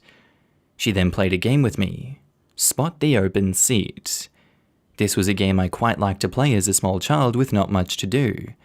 That alerted entitled woman to an open seat a little further down the carriage. Entitled woman quietly went to the seat with her partner, muttering under her breath, "Children these days." Our next post is by user The Idiot Girlfriend, titled, "Dad thinks he's entitled to tell you when to stop eating." So my dad has severe control issues around food. He must always eat more or have a bigger portion than everyone else. Sometimes he takes smaller portions to be self-righteous, but then goes and eats a second meal/course that no one else is allowed to eat. He also tried to say when you should stop eating, which always has to be before him, even if he's already eaten and you haven't. There is nothing worse than when you've skipped lunch and you've found out that dad had a big afternoon snack, because that means dinner is going to suck ass. His controlling behavior has given me food issues where I hoard food and binge because I'm scared he's going to take my food away. I'm also overweight/fat. I've recently moved out, and one of the big perks is I have a healthier relationship with food. I binge less and eat less in general, but I'm mostly not consumed by thoughts of food 24/7 like I used to be. This Christmas was actually the first Christmas I didn't binge chocolates before and after dinner. I ate reasonable amounts, but it's still Christmas. Everyone except Dad was telling me how they think I've lost weight. Yay! I left feeling good about myself. Enter my dad. He called at my home today to fix my sink. As he was leaving, he sat me down and went through all the food that I ate at Christmas and told me how much less of each item I should have ate. I tell him to stop, as him controlling my food will trigger me for having a binging episode. He continues. I explain again. He tells me binging is only hurting me. I tell him I know, but he needs to stop. I also mention how effing creepy it is for him to watch me eat and count what I eat during Christmas. He tells me that's his right as my father, and anytime we have meals together, he's going to be watching and counting. Other things he has done are 1. Looked through my trash to see what I'm eating in my own home, that he does not live in. 2. Question what I've eaten every day. And 3. Offered to order my groceries online for me so I don't have to go to shops during the pandemic. He then edited my shopping list to meet his standards. However, I am slowly gaining more control over food in my life, and I feel so free. Edit. Thanks, guys. I was just ranting, but don't worry. I know this behavior is not normal and could be in the abuse column. I'm setting boundaries and going low contact, but I'm not ready to go no contact. Edit 2. I'm so unbelievably overwhelmed and thankful for all your comments, awards, and good wishes. I just posted this as, "Isn't he so ridiculous?" post. While I know this behavior is abusive, he's still a good dad in other ways, and he's pretty screwed up from his own childhood. I'm aware that at some point I may have to go no contact, and that will be an extremely painful process. I'm currently following the timeline of a friend in a similar situation. Going low contact first is what I need to do. I understand why you guys are downvoting some of my comments about how he's my dad and I don't want to go no contact, but please understand that I'm just not ready yet. I'm not going to go into all the reasons, but a big one is my mom. Yes, she should have done a better job of protecting me, but She's a victim here too, and she's stuck. She won't leave him because she's made vows before God. Mum has a major heart operation coming up, and I don't want to add stress to her to risk her not coming through it. After the operation, it will be a different story. I also do genuinely love my dad. Definitely have some Stockholm Syndrome. Another reason is that Dad has taken so much from me and damaged me in ways that I may not fully be aware of. If I go no contact, I'm going to lose so many other things that are so important to me. I'm not going to give him that power. I'm not going to let him play the victim of an ungrateful child. When Dad does or says these things now, it has no effect on me, because I'm out and I know it's ridiculous. I'm no longer being brainwashed into thinking it's normal. He genuinely has no power here anymore. By going no contact, I'll be giving him some power. But I'm also so scared of being alone. I'm religious, and in the past I've definitely had times where making a big move felt wrong, and times where I've felt that nudge telling me to jump ship. Following that nudge has never led me wrong. I'm feeling that nudge about low contact in therapy. Yay, therapy again. I'm pretty sure I have an eating disorder. Fun. I'm not feeling that nudge about no contact yet, but I feel that it's coming. And our next post is by user Naruto Nami, titled, Mum, 38, thinks she's entitled to my, 17 female, salary, and spends it all on designer. So my parents have never given me allowance for anything, so without asking them, I got a part-time job after school at a restaurant where I earned $5 an hour. I worked for 2 hours every day after school from 5:45 to 8 p.m.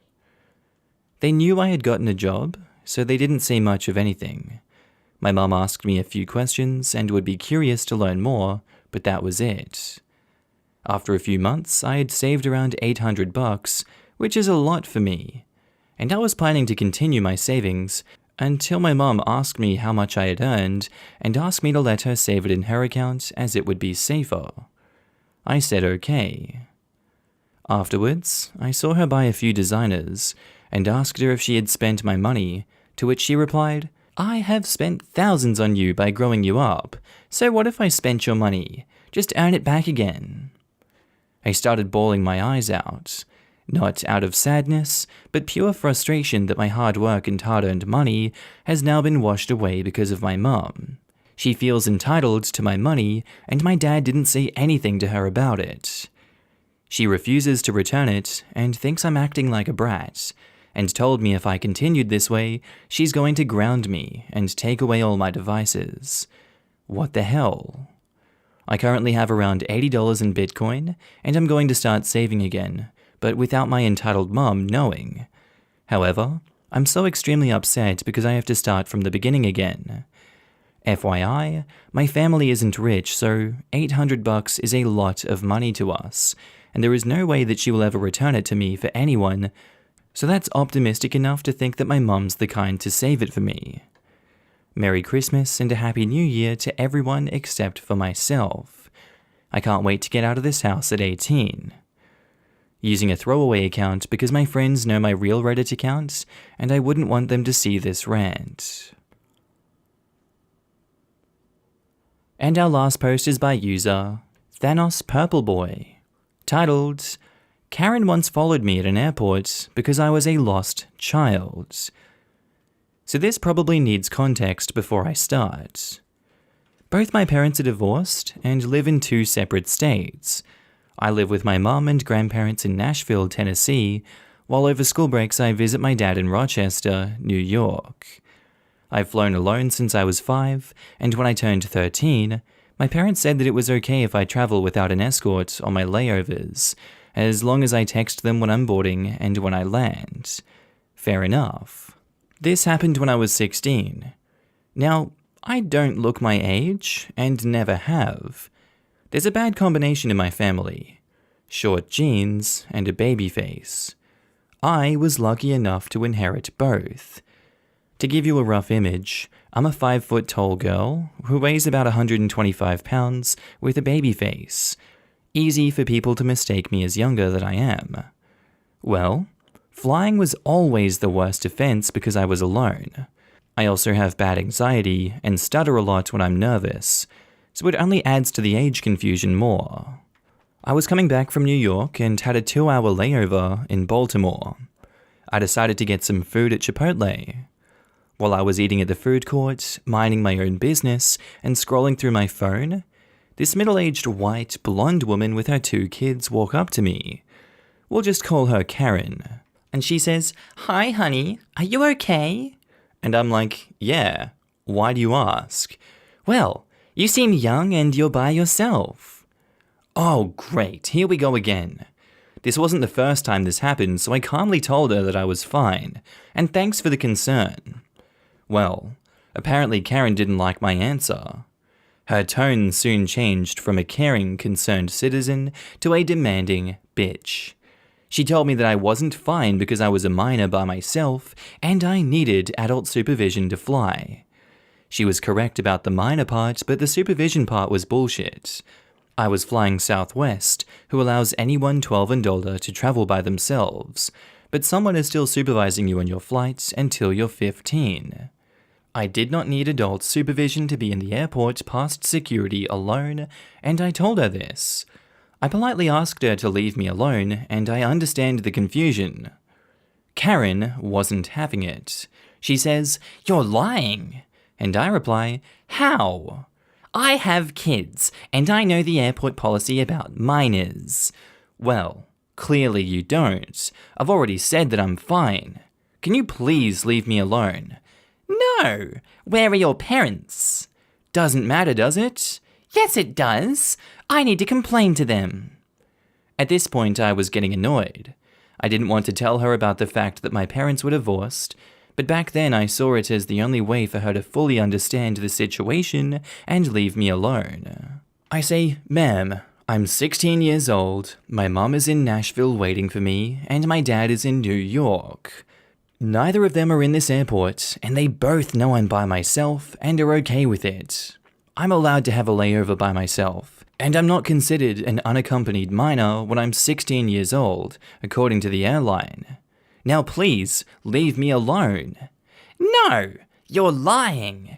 "How am I lying?" "I know you're lying because I have children. I know how rebellious they are, and you are definitely not 16 years old." I was getting mad at this point. For one, what right do you have to tell me how old I am? And secondly, your children look 7 and 5 years old. A little too young to be going through a teenage rebellion. I stood up. I put my food in my bag and told her, "I think I know how old I am. Where's your proof?" I took out my driver's license. Looking back, I probably shouldn't have, but I was desperate for her to go away. With not only my birthday, but the fact that I had one in the first place signified I was 16 or older. I didn't want to show this lady my other information, so I let her see the birthday and nothing more. Karen wasn't going to swallow her pride and walk away. She says, "That still doesn't excuse you from walking around the airport by yourself. How do I know that you're not running away from home?" I wanted to tell her that even if I was, it was none of her business. I repeated Southwest's policy to her and told her that if she still didn't believe me, she could go on their website and check for herself or ask an employee. I then repeated for her to leave me alone or I'd get security. My bluff didn't seem to affect her. She said I wasn't going anywhere and I had to come with her and find my parents. I simply told her no and began reaching for my backpack. The Karen grabbed my wrist and started pulling me. I yanked my wrist away, grabbed my backpack and started running. At that point, people were watching and her kids seemed distressed, but I didn't care. I made a run for my gate. Now, I'm not very athletic, but I'm definitely faster than this overweight single mom. I eventually made it to my gate and took a seat at one of the chairs. Still feeling uneasy, I told the lady at the gate what happened and that I was still shaken up. She understood and said that if she saw a woman matching the description near the gate, she'd make sure she didn't come near me, and if she did, security would be alerted. Well, turns out my gut was right, and after about an hour, I saw her looking around at the different gates. I told the lady, and she nodded. She instructed me to get behind the desk as the Karen approached. Here is basically the conversation. Excuse me, that child behind you is not allowed to be in the airport by herself. She turned to me and asked me if I was an unaccompanied minor. I answered no. If she's not an unaccompanied minor, then she can be in the airport by herself. She's lying. She can't be 16. She showed me a fake ID. Oh, really? She turned to me and asked to see my boarding pass. I gladly handed it to her. She reviewed it and said that it looked fine. She then asked to see what I showed the Karen. I handed her my driver's license. Then she also said, looked fine. Karen demanded the woman at the desk handed me over to her so she could take me to her gate and find my parents. This scared me. I knew I wasn't going anywhere with this woman, but it didn't stop me from being scared. The lady asks Karen, "Ma'am, is this girl your child?" "No." "Then I'm afraid that I cannot give her to you. I can assure you she's in good hands." "No, she's not, because she's rebellious and lying. I'm clearly more qualified to take care of her considering I have children and you don't." That did it. At this point, I could feel a panic attack coming on. The nice woman must have noticed this. She told the Karen that either she goes to her gate and leaves me alone, or security will be called. Karen huffed and puffed, saying the front desk lady didn't know her own airline policies and she will be calling 911 for child endangerment and Southwest was going to get shut down for this. The lady at the desk only nodded. After Karen was done with her rant, she walked away before security could come. Before she left, the lady asked her name so she could file a complaint for her. An obvious lie. And she told her. We'll just keep her name as Karen. The lady at the desk offered to find her gate, inform them of what happened, and made sure she didn't leave her gate to make me feel safer. I agreed, and we found out her gate was in the international terminal.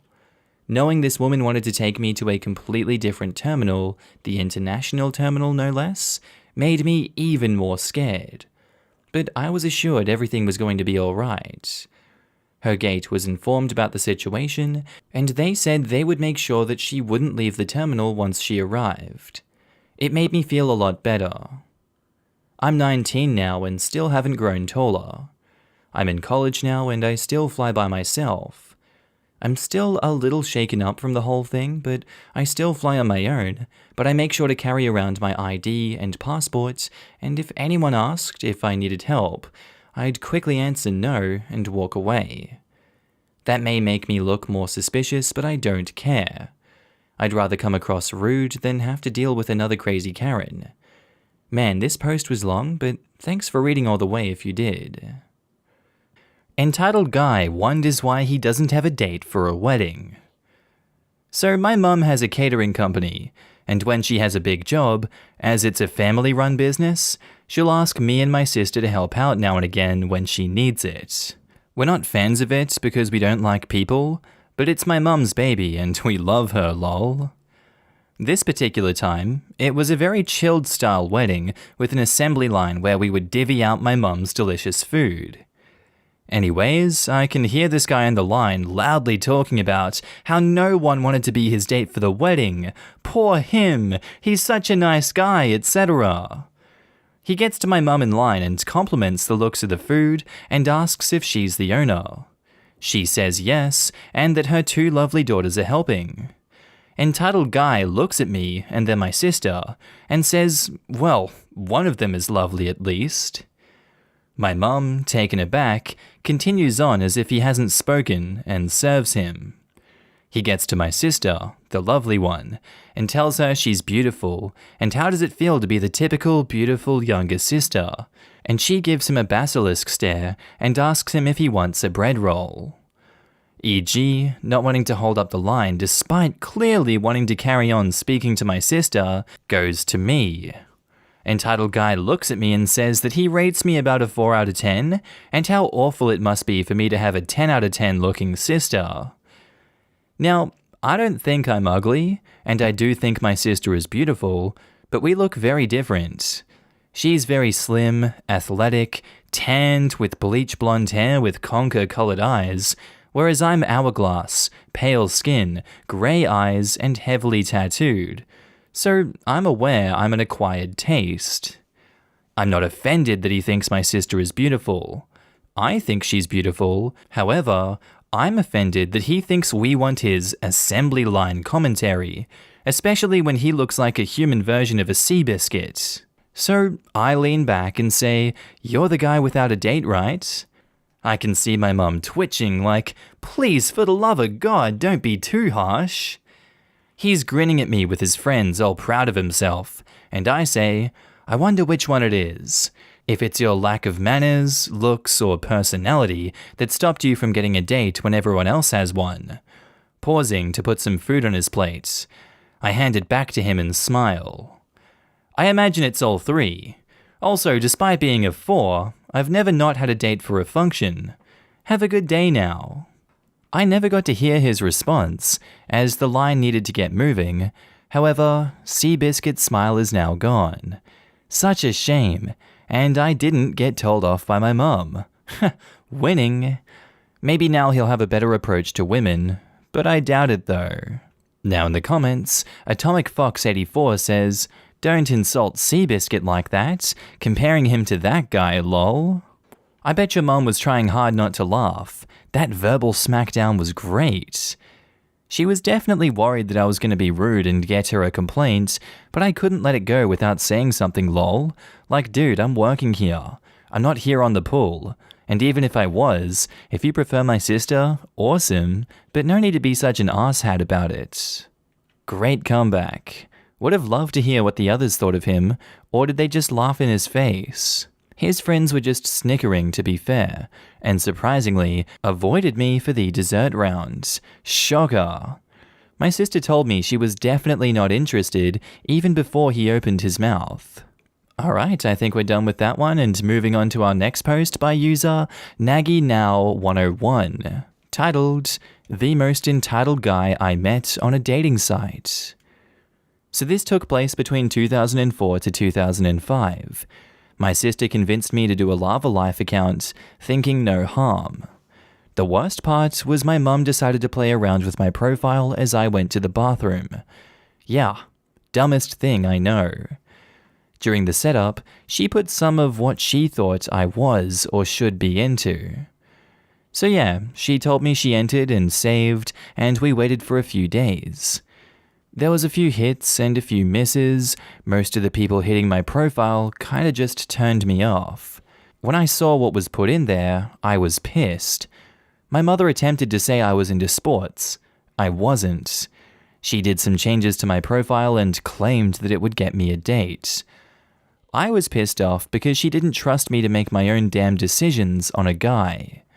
After about a week, I got messaged by this one guy. I'll call him Eric. He was kind of interesting, at least by his photograph. We talked for about a day or two and chose to meet up. He told me to pick a restaurant, which I did, and also since I was between classes, we could meet.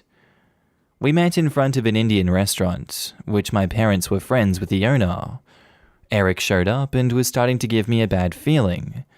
He said he didn't like my choice and dragged me to an old Chicago. He paid, which I guess was fine, but was annoyed that I was eating a salad instead of a huge pizza. I had to tell him that I was in Taekwondo and I needed to go light before class. You would think that he would understand, but he said it wasn't a real sport and thought that it was weird. I was a bit annoyed, but smiled and thought, okay, this is a one date, he will leave me alone after he finds that we're not a match. Yeah, no.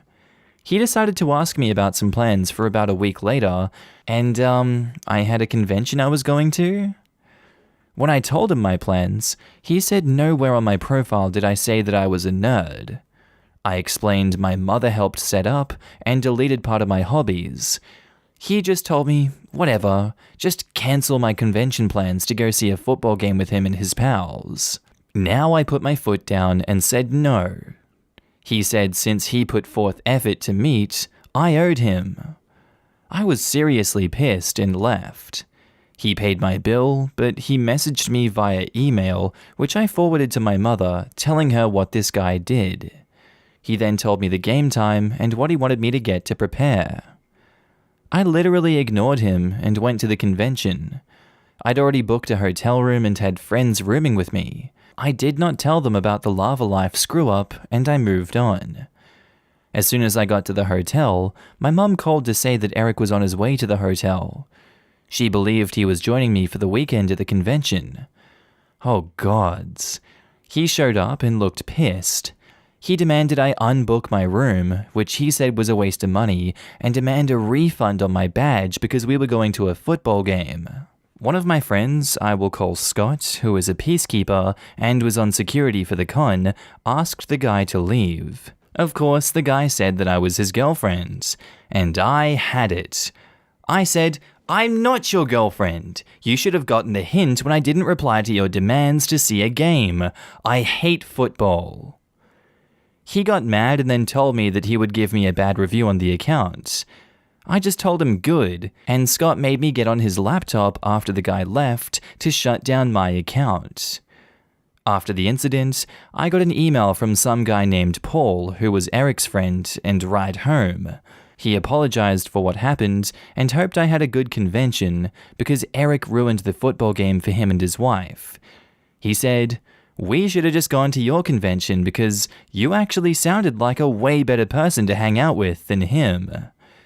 And yeah, so far Eric was just an entitled asshole who just felt he had to boss me around. Now in the comments, Pill17 says, "Even his friends want nothing to do with him. Yikes." Yeah, that said a lot, honestly. Did your mum tell him where your hotel was? How did he find you? And OP replies, "My mum assumed he was going to the convention with me.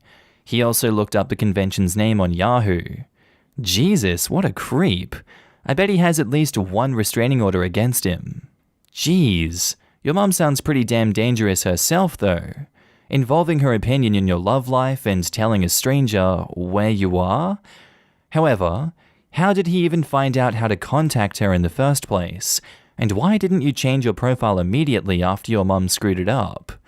And OP replies, "She hit save beforehand, and at the time I was so busy, I was stupid, and I didn't get much attention on the damn site. My friend saw to it that it was shut down after Eric's BS move at a convention that could have gotten worse.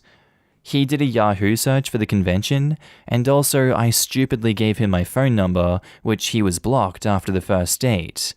He emailed me and my mum, who just didn't think that it was wrong to give him the convention hotel address. I kind of let loose on my mum after the whole BS move.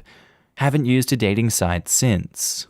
Anyway, moving on, our next post is by user Catherine the Sleepy, titled, "Massive Karen's attack on my autistic brother ends up with me realizing my boyfriend is awesome." Hello.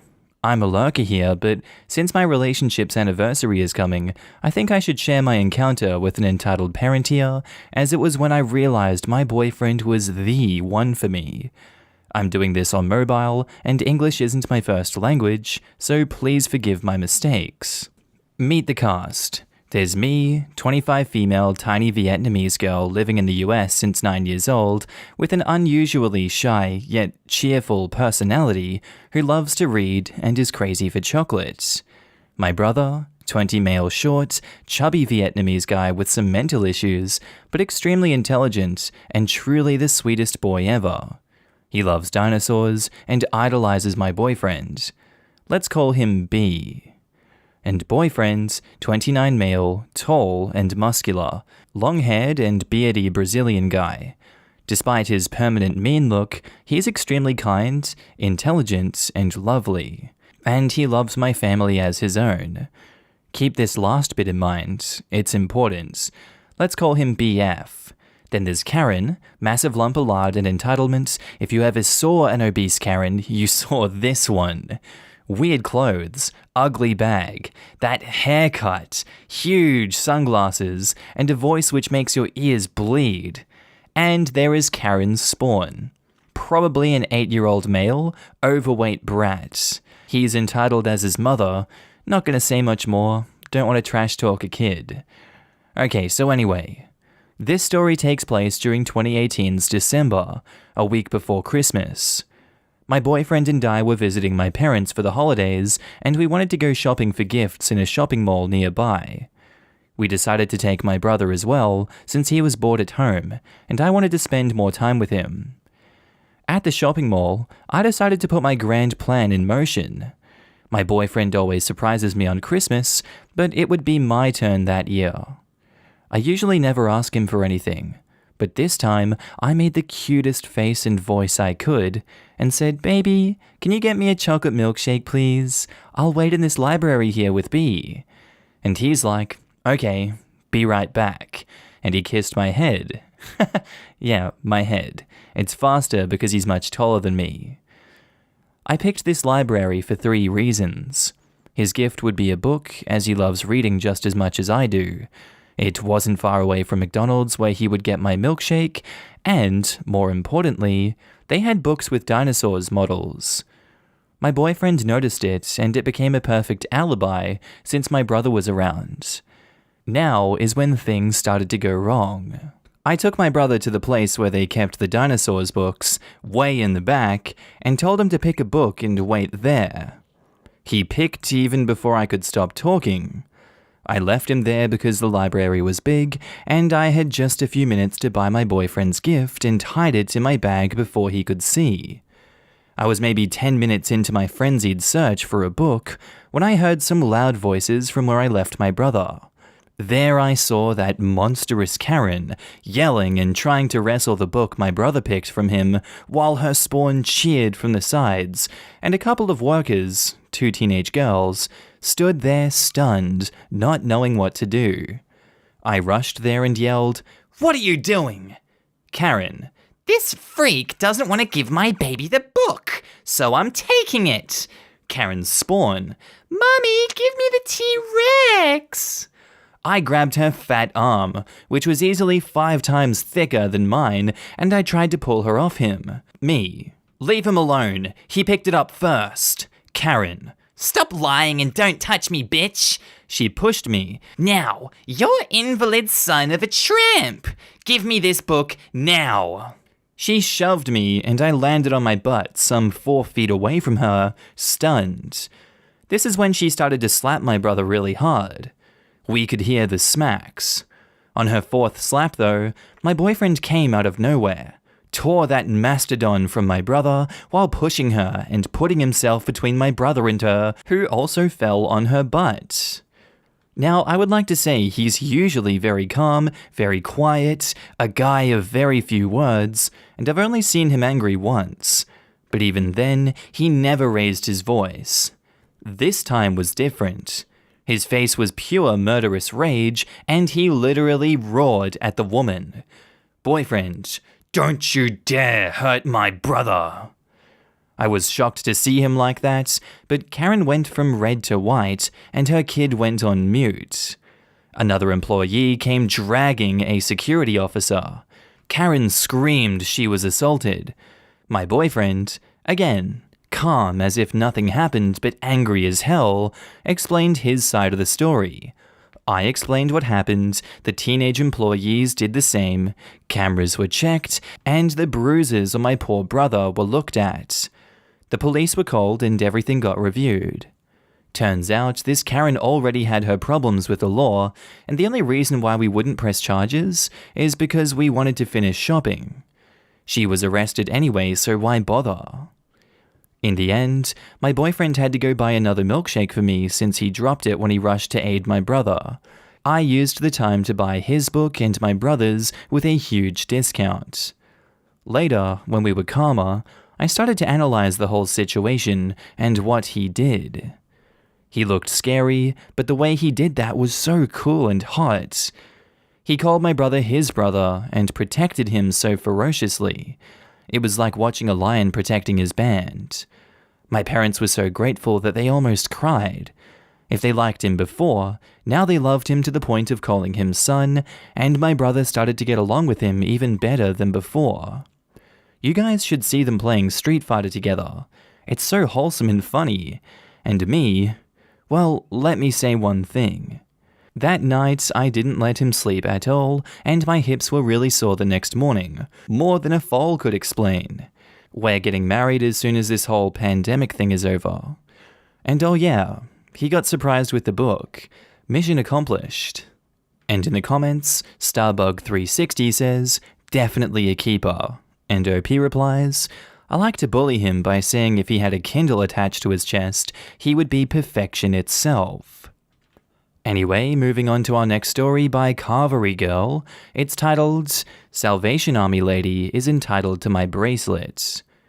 So I've been thrifting a lot these past few months, and one of the things that I hunt for is silver in all forms. I've taught myself the basics of reading marks on items to figure out what kind of silver I'm holding. Well, I popped into Salvation Army because I hadn't had any luck at the Goodwill. I didn't find anything I liked, and as I went to walk out, I spotted vases packed with cheap jewelry. It was a luck of the draw type item. I looked them over and chose one that had a cuff in it. I hauled it home and dumped it out. I came across a bracelet that looked almost like a dull steel. I'm not much for steel, so set it aside when I double-checked it was stamped 925. I choked. Sterling silver? The dullness was tarnish. So I cleaned it up and slapped it onto my wrist. I went back to the army to see if I wanted to try my luck again, but the vases were gone. I asked if they might do them again soon. Lady says, not really. We got a large donation in and don't have room. Me, oh darn. I wanted to see if my luck from yesterday was holding. Lady, oh yeah? Me, I found a sterling silver bracelet in the vase you sold me. I showed her the bracelet on my wrist, and the lady replies, I'm sorry, but you need to give that back. It should not have ever been in there. I yanked my wrist back and said, no. I paid for the vase and bothered to double-check the bracelets. You're not getting it back. And she replies, think about the people who live in our shelters. We could resell it for more money. And I say, no, I'm leaving. I got myself out in a hurry. I had a bad feeling that if I returned it to her, she would have sold it to herself. I was a little disturbed that she was using the shelter to try and get it back. I ended up calling the store later to talk to someone different. They didn't sound pleased over the phone. Whether about the bracelet or the person's attitude, I'm not sure. I'm not sure if the silver is attracting crazies to me. This is the second time I've had to tell someone to buzz off my silver. And in the comments, SausageLover79 says, that's pretty effing rude to demand it back, regardless of what they wanted it for. It's not your fault someone, probably her, stuffed up. And our last post today is by user AlexMoreno794, titled, My entitled father wants me to pay his debts after cutting me off 5 years ago. So some context here. 5 years ago, when I was in my last year of university, my parents divorced, and for many reasons, which include my father being psychologically abusive, I decided to side with my mother and live with her. He was not happy with that, so he decided to ask for half of the worth of our home, even though my mother bought it completely on her own. To not lose our home, I got 3 part-time jobs in the spare time while I was studying, and we could finally pay him his share, and he left after destroying many things in our home. Yes, he stayed for 1 year while the divorce was in process. Anyway, he just quit talking to me one day, got a new partner, and then just left, telling me that his stepsons were the kids he's always wanted, instead of a geeky nerd. 'Cause yes, I'm an IT engineer. He didn't stop there, as he also talked to all of his family, my grandparents, cousins, aunts, and uncles, who also cut me off without even knowing my side of the story. Once I graduated with the best score in my faculty, I got a scholarship for an MBA in Italy, which only covered the basics plus the tuition, so my mother helped me a lot since I couldn't work with my visa. 3 years ago, I came back to my country, and suddenly, I got a great position in an international IT company, at the point in which I bought my car, a new apartment for us, and we have had a great life in general. Suddenly, he started to send me friend requests through Facebook, which I ignored and blocked his account. Yet he managed to get my phone number after I changed it, and he started calling me, telling me he and his wife are starving and his stepsons couldn't find a job. Basically, telling me I have to give him money, and that he spent all of the share of the house we gave him, which was more than $50,000, paying for the university of his stepsons and for his wife's lifestyle. I just told him I'm sorry, but I won't do that. Now he started going to the reception of my apartment, telling me that I owe him this, and I have to be a better person, that he's always loved me, and I was the one who turned my back on him. All of his family, which are not mine at this point, started calling me as well, telling me I owe him a great share of my income, and I have to give him that, or else they will sue me? That's just bullcrap. I again just told them to F off. That's none of their business. The worst part was they came to my previous house, which my mother still owns, and broke every window, telling me that that was just the beginning of it if I don't hand him the money he wants. I just went to the police and got a restriction order. Yet, some of my friends told me that I should forgive him and try to help him out as he's still my father. I'm 26 male, yet I cried all night, remembering how he just forgot me, and all of his words, and now I honestly don't know what to do, as I could help him out without much effort. By this time, I'm feeling guilty of knowing that he's possibly starving, yet he got a new family, and now he wants me to pay for them too. I really don't know what to do here, but I think I can't forgive him right now. Now, in the comments, my precious, thanks Golem, replies, "He's lying, and those lies about starving kids are to guilt and manipulate you. The crap weasels of the world rely on you being the bigger and better person because they get what they want out of you, and the only cost to them is granting you a moment of moral superiority as you bask in your bigger and betterness. To someone willing to steal hours or more of your life, meaning the hours you spent earning that money, that's an easy bargain. Plus, they get an ego boost because they're proud that they tricked you. Eventually forgive him for your sake, not his, but it doesn't have to be today. And even if you do forgive him, that doesn't have to mean an ongoing relationship. Be kind to yourself because he never will." And Acceptable Term replies, "Especially if his dad put his precious stepsons through college.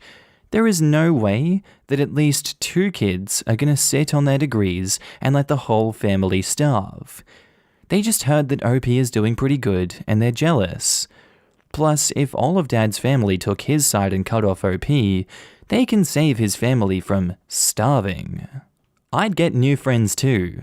F this, he's your father BS. Blood doesn't mean family, especially since his stepsons are his real children and not OP. I get family is mostly usual good, but the whole blood is thicker or stronger than water seems weird.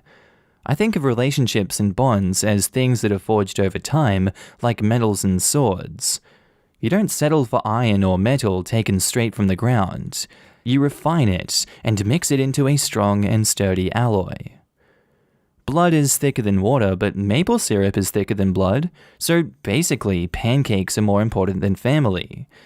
I agree with you though. You can choose your family, not the ones that you're blood related to, but ones you trust with your blood? I tried to sound poetic and ended up sounding like a vampire. Move your grandson and let your niece live there. I have 2 brothers, we're 5 years apart, so when I ran off to see the world, baby brother 50 was 8 years old. Not the brother I'm talking about though. This is middle brother who is 55. Our great-grandfather was an actual coal baron. He owned several mines, had his own trucks, and even a spur RR line to send the coal to the main tracks. Our grandfather bought land alongside a main river and built a coal tipple to load the coal and others onto barges to be sent downriver to where it was needed. Before he died, grandfather sold it all. It was in the late 1960s. Kept enough money for him and grandmother, and then the rest was put into trusts for kids and grandkids. At age 21, I was given $322,000. I bought a car and a motorcycle, and then thanks to my grandmother's wise advice, I forgot that I had it. I just left it in the trust. That was until she found the farm for sale, so I snapped it up.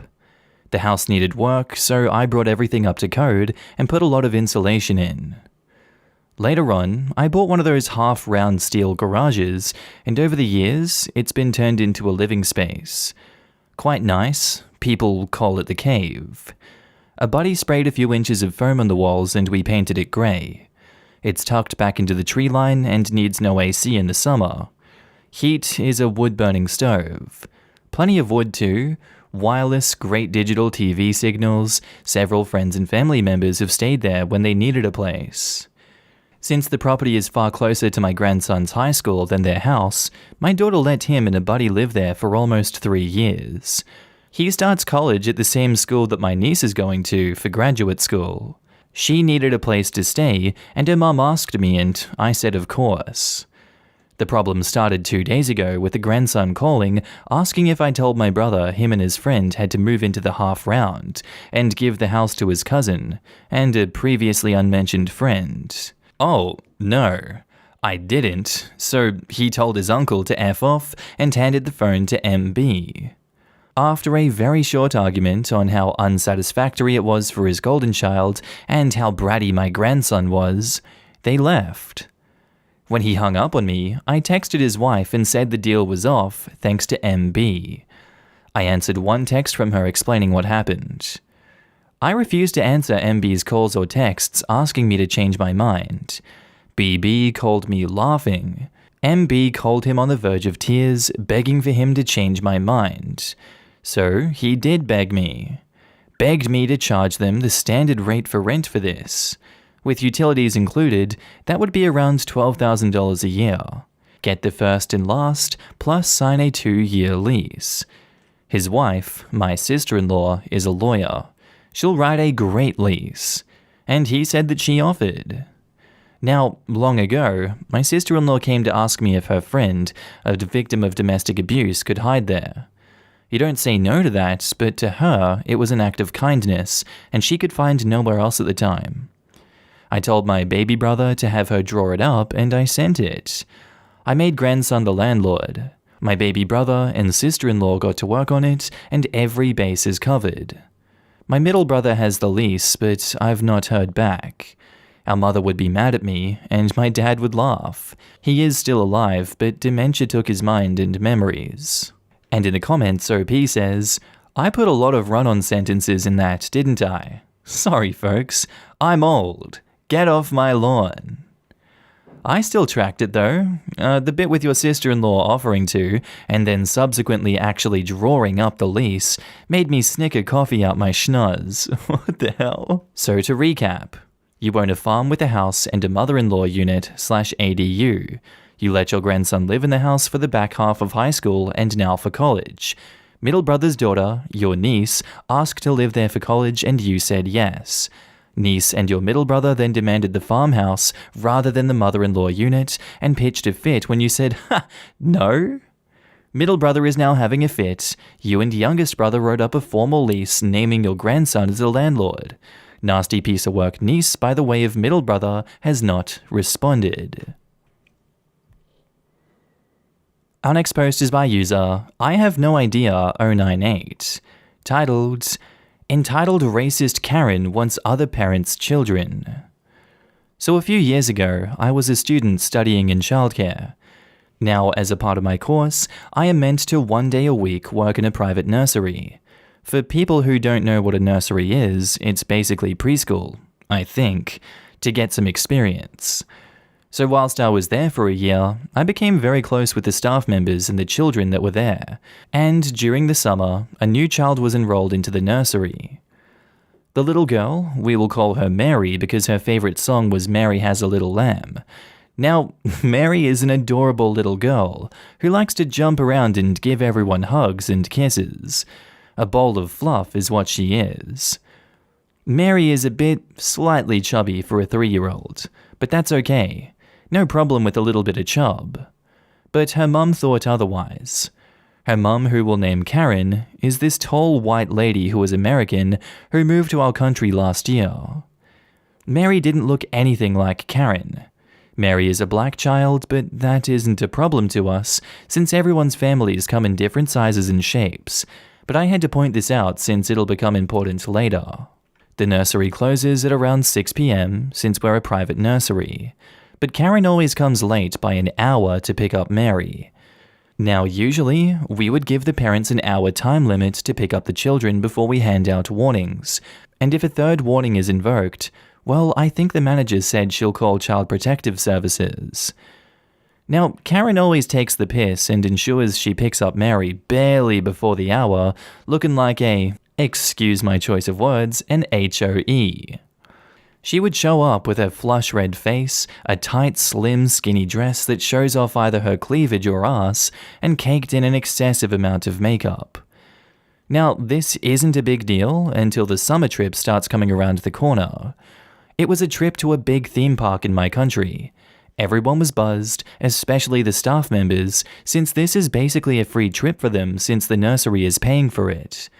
The children will be with their parents or guardians, so we didn't have to take care of them and just go wild with alcohol on the rides. On the day of the trip, Karen came along as usual in a tight dress, high heels, pungent perfume, and excessive amounts of makeup. She looks like she dressed for some sort of a formal party, whilst the other parents are dressed in casual clothings, preparing themselves for war.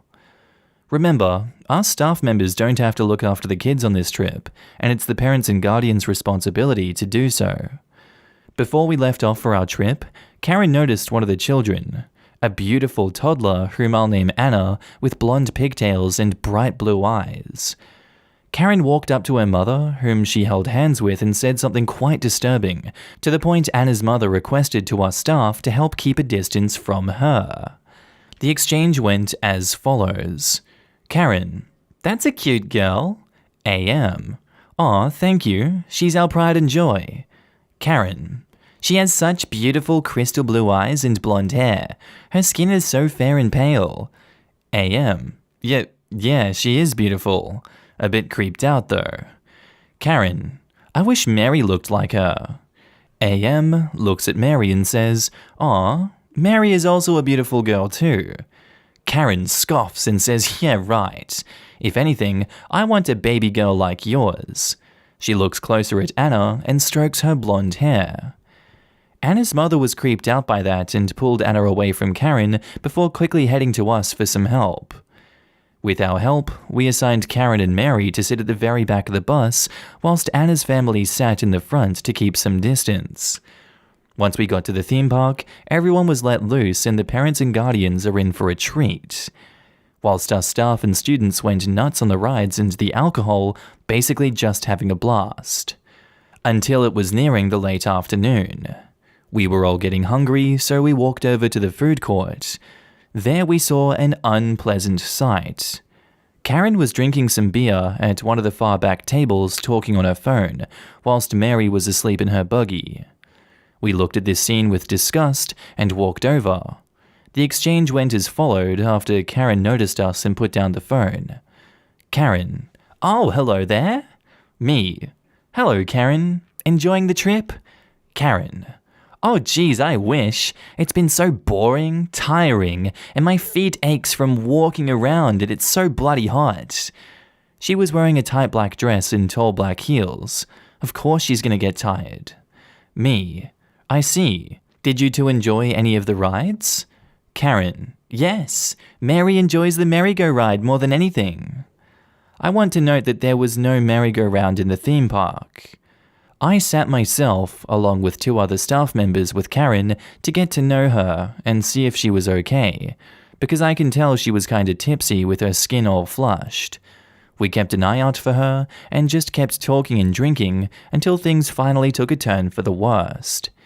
She talked about things we couldn't believe. Karen: "You know, I never wanted a child, but my husband adopted Mary from one of his African trips because according to him, he felt like he had to, and he sees her as his own flesh and blood." She scoffs as she drinks more.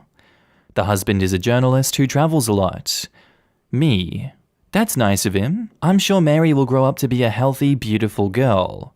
Karen scoffs again. Yeah, beautiful my ass. Back in America, beautiful white girls are always the most popular ones in high school. And she mumbles something quietly. Me. Pardon? Karen. Her skin is black. I wonder if there was a bruise, would anyone be able to see it? Me. And I look at the two other staff members with worry. But they nodded as they quickly rushed over to Mary to check if she was okay and see if there were any signs of abuse while I kept Karen occupied with idle talk. Luckily, Mary didn't have any signs of abuse, but since Karen was a bit tipsy and tired, one of the staff members took Karen back to the bus to rest while the bus driver kept a close eye on her. We took Mary after getting a drunk consent from Karen and took her on child rides that she would enjoy, like the elephant ride, the airplane, and the baby roller coaster and more. We still had our fun until it was time to gather back at the meeting point around the evening. We quickly informed the manager what we had heard and expressed our concern, and the manager took it into consideration. Once we got back, apparently the manager contacted Karen's husband and informed him of what has been said and how she's been treating Mary, and also to pick up Karen since she was tipsy. I'm not sure what the husband did after learning all of that. The very next week, Karen came into the nursery quite early, which was unusual to pick up Mary. Anna and her mother was passing by in the hallway to go home when suddenly Karen grabbed Anna by the arm and screamed, "I want this child! Give her to me!" AM says, "What the hell is wrong with you? Let go!" All the staff members quickly rushed over to the scene to pull Karen away. Anna was crying in pain and fear with her mother grabbing her away from Karen and hugged her protectively. Karen says, "I deserve a beautiful white child. Give her to me. She's mine. I want a beautiful baby girl." We restrained her with 3 men holding her down, and we quickly contacted the police and her husband. Everyone was informed to leave early that day, including the cleaners, especially since I was a student. I left early because of the ruckus, but some stayed back to give a witness statement. Afterwards, according to one of the staff members, Karen's husband argued like hell with Karen in the nursery's office and basically threatened to divorce her, which got Karen crying. Karen's husband took Mary, with Karen basically hugging him by the leg, begging him not to leave her and that she was sorry. For a month, instead of Karen picking up Mary, it was either Mary's nanny or the husband. According to one of the nosy staff members, the husband had divorced Karen and got a restraining order against her because apparently when the husband went to visit Karen in jail, she tried to attack him for prioritizing Mary over her, and Anna's mum also sued her and got a restraining order. I'm not sure what happened to Karen afterwards, but I hope she never has children of her own. Also, Mary is being well taken care of by her loving father, who treats her like a treasure regardless of skin color, and thinks that she's a beautiful baby girl. A lot of the staff members had a crush on him after this incident, lol. And edit, I forgot to add that not all white Americans are like Karen. I only included her background of being American because she kept on talking about her time in America and how in high school it's only the pretty white girls that are popular and good looking. No hate towards white American peeps. Now in the comments, anyone who treats children this way deserves the worst. I hope her ovaries dry, her hair falls, and her makeup is always a mess. What a bee. No, you should wish on her sudden explosive diarrhea while stuck in a traffic jam with frequent sneezes. Our next post is by user CautiousAd47, titled, "You should have bought me an apartment." This story is of an entitled aunt, and it dates back a couple of years. Since then, we broke contact and barely see each other. Backstory. My mum has 3 siblings, one of which is an entitled sister. Let's call her Karen. Aunt Karen is a grown woman, at the time in her late 40s, with a husband and a child, who is my cousin. When my cousin was young, Karen's husband was drinking a lot and basically ruining the life of all of them. She, as a hypocritical Christian, usually only uses the church when it helps her, didn't want to divorce him, because my grandparents would disapprove and stop helping her with money. During this time, they constantly supported her with money so that she can pay her husband's debt, rent, food, etc. She sometimes even lied to them and asked for money for food for the kid while just paying out his debts. My grandpa was still working after he retired, so they were able to support her. The husband eventually stopped drinking and they started building a huge house, so she had to work abroad to get more money to pay for the mortgage. Around that time, my mum and dad decided to buy the house built by my grandparents. They basically offered every child, mum plus 3 siblings, to buy it. Karen, as the oldest daughter, was offered it first, but she rejected the offer, and my mum and dad were the only ones that took the offer. My grandparents split the money into 4 equal amounts, giving each kid, besides my mum, the same amount, and keeping one part themselves, as my mum's part was included in the lowered price of the house. All of their kids were grown-ups with families, so they figured it's better to give them the money now and not after they die. Each kid received the amount that would cover about 70% of the price of a 2-bedroom apartment in the same city, so a fairly decent amount at the time. And if they took a mortgage, it would already be paid for. One sibling of my mum did exactly this and bought a flat. The other one already had a flat, so their family bought some cars and kept the rest. Karen invested the money in their new house, but since it was huge, it drained a lot of money, and they were basically just taking more and more mortgages to pay out the ones before, which also required them to build more and more to get the money released. Basically just paying debt with loaned money all over, and then paying huge amounts on interest. Since they were getting older and the banks didn't want to give them money anymore, they had a hard time, and she had to work long hours to pay for it. During all this time, my grandpa, as a construction worker before he retired, was giving them a lot of free expensive equipment to help with the building, and still some money to pay for the mortgage, etc. And now on to the actual story. A couple of months after my grandpa died, we met at their house for a birthday party of my cousin. My dad couldn't come at the time, so it was just me and my mum and all the families of siblings and grandma. After Grandma went home, because she never stayed long at any party, and a couple glasses of wine, my Aunt Karen started speaking to my mum. It started lightly with her complaining about the money they have to pay for the mortgages, to which my mum reacted by shrugging her shoulders, because she knew it's only their own fault they started to build this huge house with just one kid, that will probably not even want to live there in the future anyway. And then, like a blizzard, the entitled Karen started blaming us for her situation, telling my mum that it's her fault because my mum didn't buy her an apartment after we bought the house. My mum got very confused, as she didn't expect the sudden change of mood and the hostility created by my Aunt Karen. She told us that if we bought her an apartment, she wouldn't have to work so much, and it's only our fault they have debts, and if we bought them an apartment, they would be better off. My mum got angry and told her it's just her fault that she can't manage their own budget, even though she has a degree in economics. Karen started screaming with hate in her eyes that we owe her an apartment, completely ignoring the fact that she received a huge amount of money from my grandparents before, and it was only her fault that she didn't invest it properly and started building a huge house, instead of buying an apartment that could have already been paid for. It was not my mum's concern how she uses the money, and she became very sad, since out of all of her siblings, Aunt Karen was her favorite before. She was sad that her sister felt so hurt for all those years saying nothing and pretending all the love while keeping so much hate in her.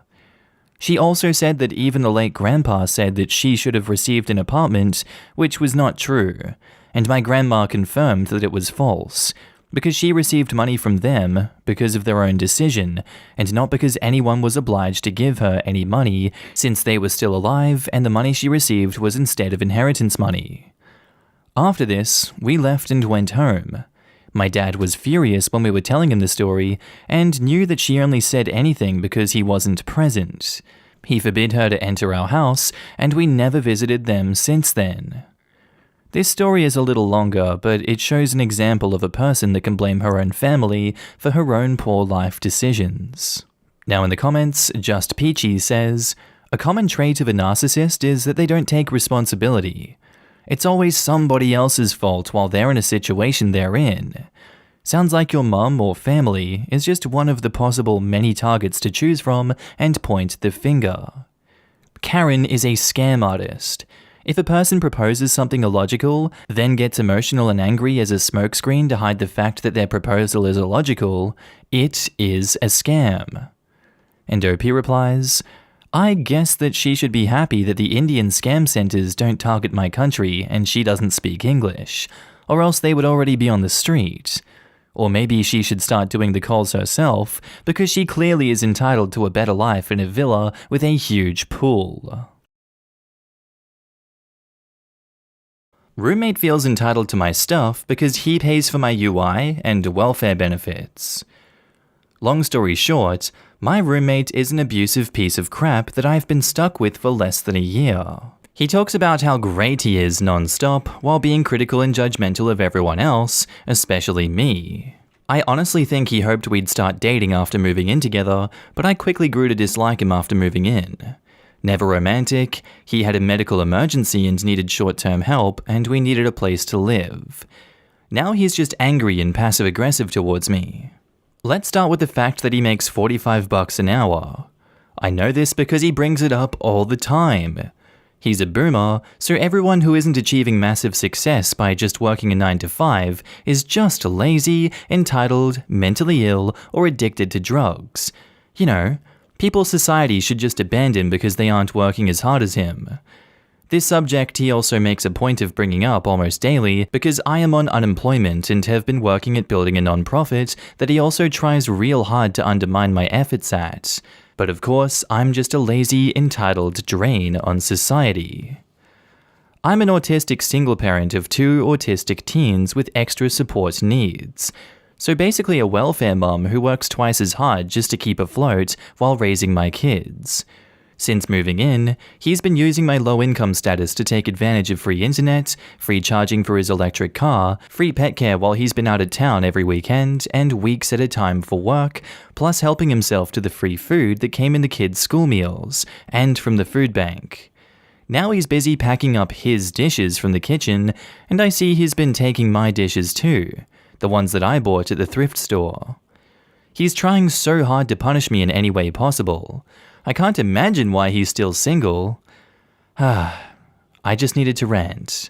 Thanks. Now in the comments, Salvage Yard Mech says, lol, he's the greatest, yet has to steal someone else's dishes and use free things for low income.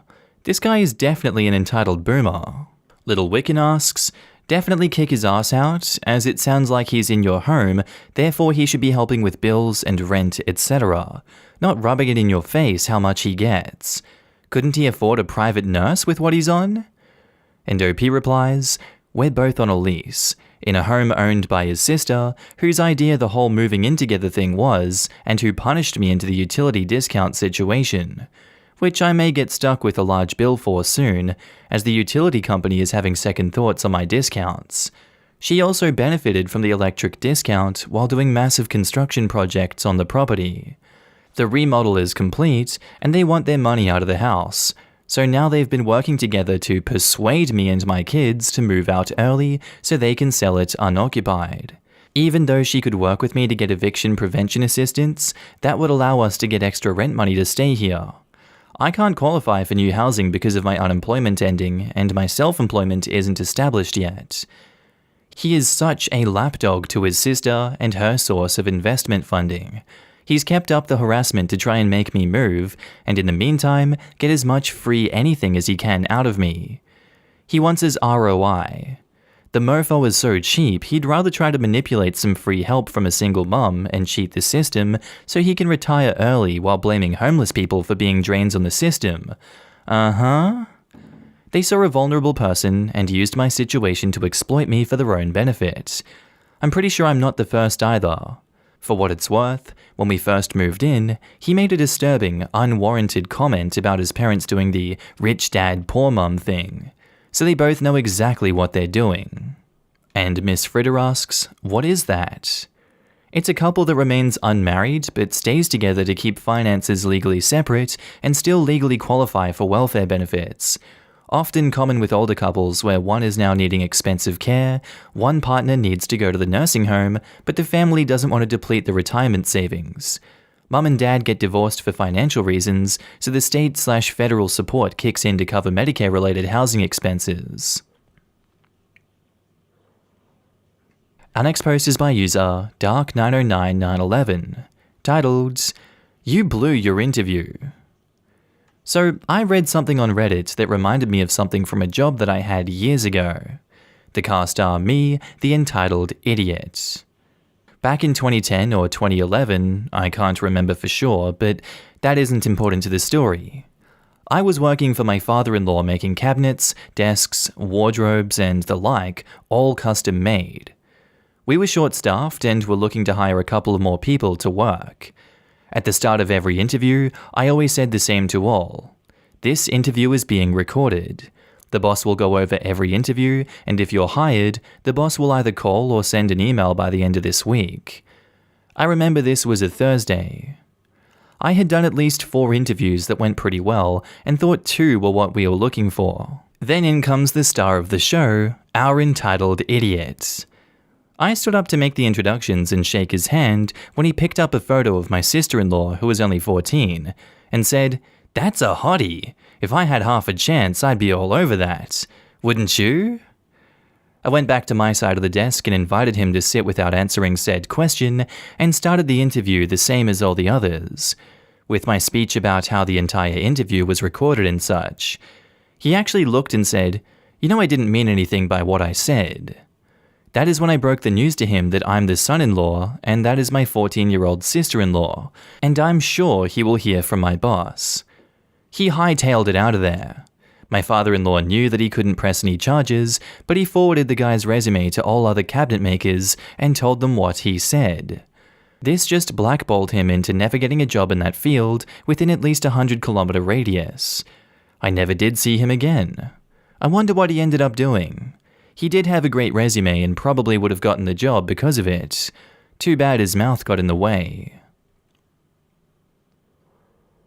Our next post is by user ExcellentJam9262, titled, "My entitled bratty friend thinks she doesn't have to get a job or contribute to her share of the rent because of her anxiety. She expects us to pay her way while she does nothing." My friends and I are all moving out of our parents' houses into an apartment on September 8th. There is 4 of us. The apartment is about 2 hours away from where we currently live and is near our college. We all agreed to split the cost of rent. This was months ago. We're all 19 to 20, by the way. This is how irritating my friend is. She has really bad driving anxiety and doesn't have a job. She's been sitting at home all summer, doing nothing. She applied for a job at the beginning of July to a place down the street from the apartment. Her mum drove her to that interview and back. They offered her a position and gave her all the paperwork to fill out and fax it to them. She did that. Orientation was scheduled July 20th. She called and had the place reschedule it for August 7th because she couldn't find anyone to drive her there, and she said she felt sick. She never went to August's orientation and pretty much ghosted the place. So that's out. That would have been perfect for her, but all she would have to do is walk down the sidewalk. It was literally about a 5 to 10 minute walk down the street. This isn't the first job she's flaked out on either. It's always the driving anxiety excuse. She has her license and has drove on the freeway many times. The rest of us have jobs. The apartment has a pool and common areas that people hang out at. She thinks she's just going to lounge at the pool all day, meet cute guys, make new friends, and all of that. She's really excited to move in. That's what she told another roommate. I think she just doesn't want to work, but she needs to though, because that was part of the deal. You cover your share of rent. If she can't pay for her share of rent, then she can't stay with us. End of story. I thought the group was on board with that. I mean, she's had all summer to find a job, and she keeps flaking on the ones that want to hire her because she has to drive there. Pretty soon it's going to be time to move in, and it's like, if you think you're just going to sit in the apartment all day taking online courses and then lounge by the pool, you were sadly mistaken. The rest of the group would love to do that, but we need money to survive. We told her she's going to have to get over her driving anxiety and find a job or figure out a way to get money. She got mad and started cussing us out, saying we don't understand and it's not that easy to get a job. We've even tried to help her apply for jobs and she screamed, "I don't need your help, I'll figure it out myself." I know her parents aren't willing to pay for her monthly rent, and boy are they eager for her to move out, probably because she mouths off to them constantly. My one roommate thinks that we should cover September's rent for her, and maybe she'll find a job once she's in the area. I'm not too hopeful on that. I think if she isn't working somewhere by September 1st, then she can't move in. End of story. But that's just me. According to another roommate, I'm being too harsh and unsympathetic towards her. I should be willing to give her a chance to get a job before saying she can't live with us. Now in the comments, Agner says, "My suggestion, do not cover her rent. She'll start expecting it. Don't enable her. If she can't pay, she can't move in. End of discussion." This, if you pay for her once, she will not ever pay you. Once she figures out she can con her way into lounging while you work, she will have an excuse every single month. If your friends think that 1 month is going to make a difference, they are delusional. It will be 100% your mistake to let her move in with no job. In fact, make sure she pays a deposit. Straight up, you need to tell the apartment manager that you will not be held responsible for her part of the rent, and that she does not have an income. Let the landlord tell her to go F herself. Most landlords will not allow an unemployed person on the lease unless they're a dependent of another leasee. Just make sure the landlord knows the reality of the situation, in case she tries to lie to them to get on the lease. That way, the roommates can't blame you. You were never wrong when you were simply being honest. The bratty friend is not on the lease. She's dependent under my roommate's name. I have another girl dependent under my name, but she works. Her credit is bad, so she was unable to sign the lease. Well, that's easy. The friend who signed for her pays her rent. I bet they change their tune real quick if it's not split 3 ways. And now onto the updates on the bratty roommate situation. Everyone's fighting and nobody is on the same page. So I talked with the other two about not letting her stay with us if she doesn't want to work. Since we all agreed months ago that we were going to pay our share of rent, and she's had many months to find a job and flaked any job offered to her. I suggested we find someone else to replace her. I got accused of betraying our friend group since we've been friends for years. I called my one roommate, let's call her A. A tried to persuade me over the phone to give the brat a chance by saying we live 2 hours away from the apartment right now and she has driving anxiety. I said but she's drove on the freeway many times, and she turned down the job offer that was right down the street from the apartment that she could walk to when we moved in. She said yeah, but because of the pandemic, she hasn't driven anywhere in over a year, and she was really anxious about driving there and had nobody to drive her. I said she has her license and knows how to drive. She could have easily driven to the orientation, and she didn't. She just ghosted the place and wasted her time. This isn't the first job she's done this to either. She got mad at me and was like, what part of she has driving anxiety because she hasn't driven over a year don't you get? She told me to stop invalidating bratty roommate's feelings, and that she's telling bratty roommate all the horrible things I said about her, and then hung up on me. Roommate B called me because A called her, tramping about how horrible and unsympathetic I'm being. Roommate B thinks bratty roommate is using anxiety as a cop-out excuse for everything as usual. She doesn't want to be involved in the drama, so she's staying out of it. She said her plan is not to be in the apartment as much as possible and to lock herself in her room when she's there. At this point, I'd rather stay home with my parents and take classes online. I already signed the lease, but I'm going to see if there's a way to back out. Background info on the bratty roommate since people are curious from my last post. Trying to talk to her about anything important is like trying to reason with a toddler.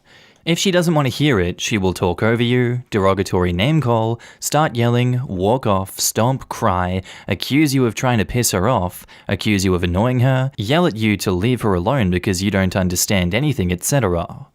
She's always used anxiety as an excuse to get out of doing things. Everyone, including her parents, have told her that she should go to therapy many times, yet she refuses to go.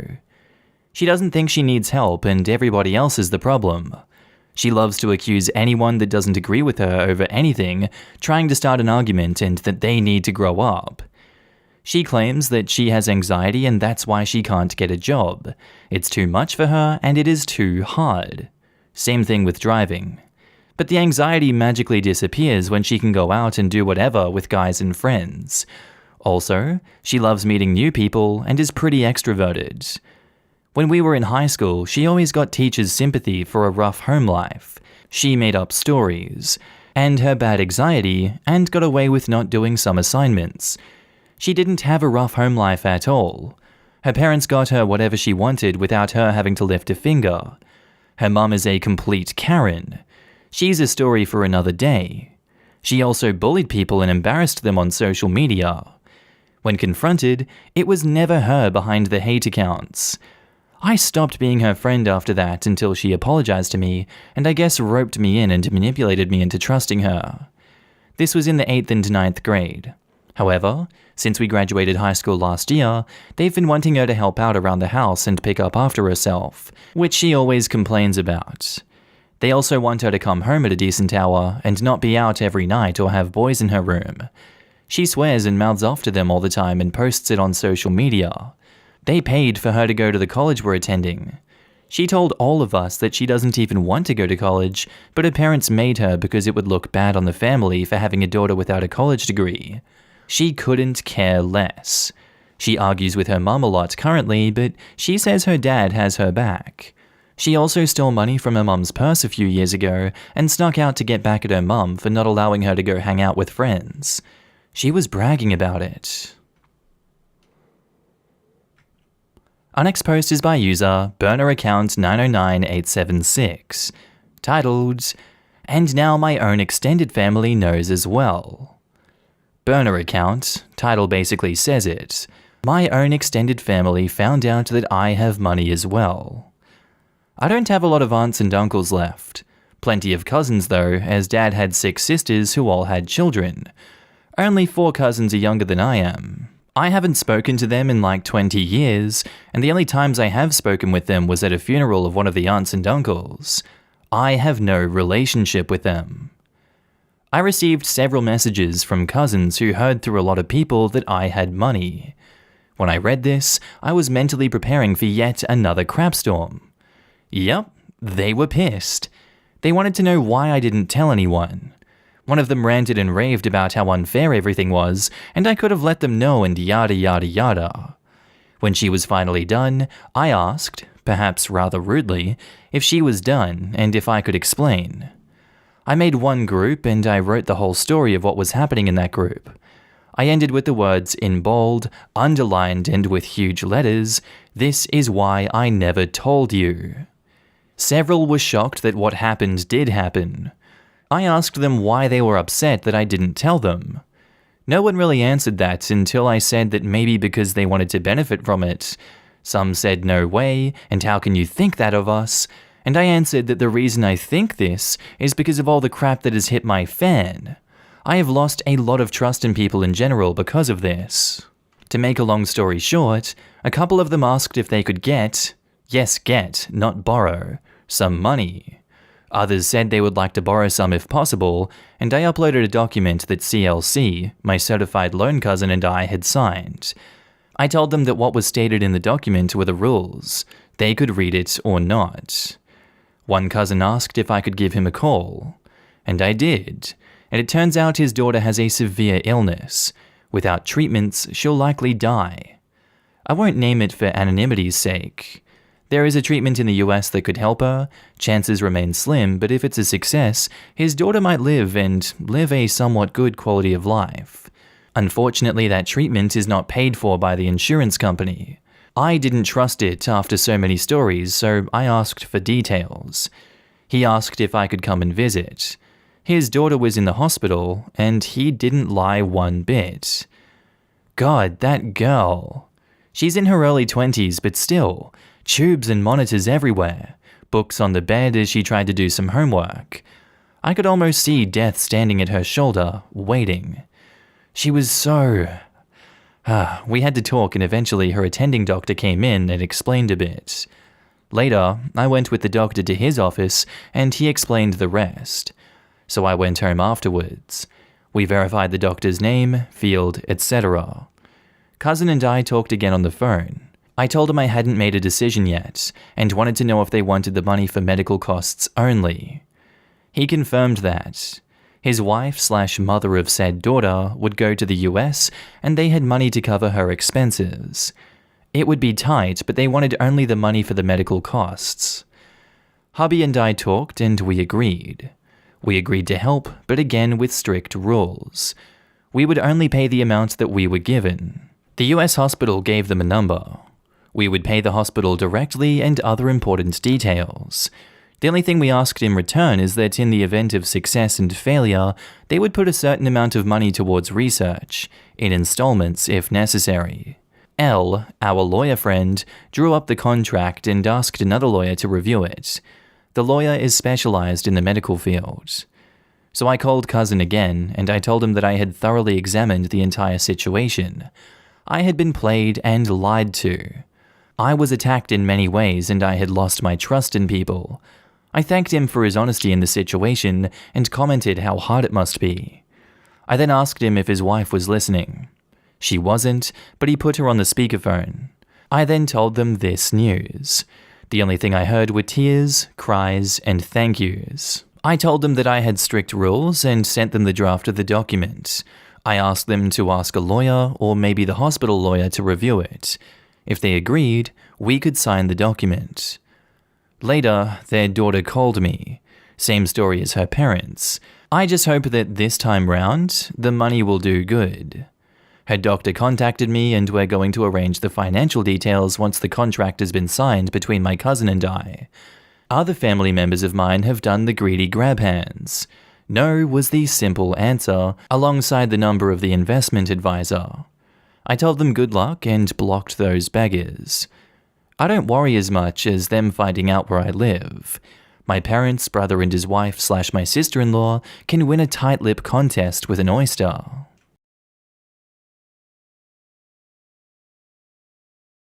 Anyway guys, I think that's where I'm going to end today's video. If you did like it, tell me what you thought about it down in the comments below, and make sure to just interact with everyone in this community. I love each and every one of you that I get to see on a daily basis. And don't forget, if you are a Patreon subscriber, I love you. You're on the screen right now with the YouTube members as well. If you see yourself, give yourself a pat in the back. You guys help me continue this YouTube journey. You keep me going. I see you guys everywhere. I see your messages, and thank you so much for supporting me. I really love every single one of you. But with that all said, I'm going to be signing off now, guys. I hope you have a good day, night, sleep, whatever you're up to, and I'll see you in the next episode.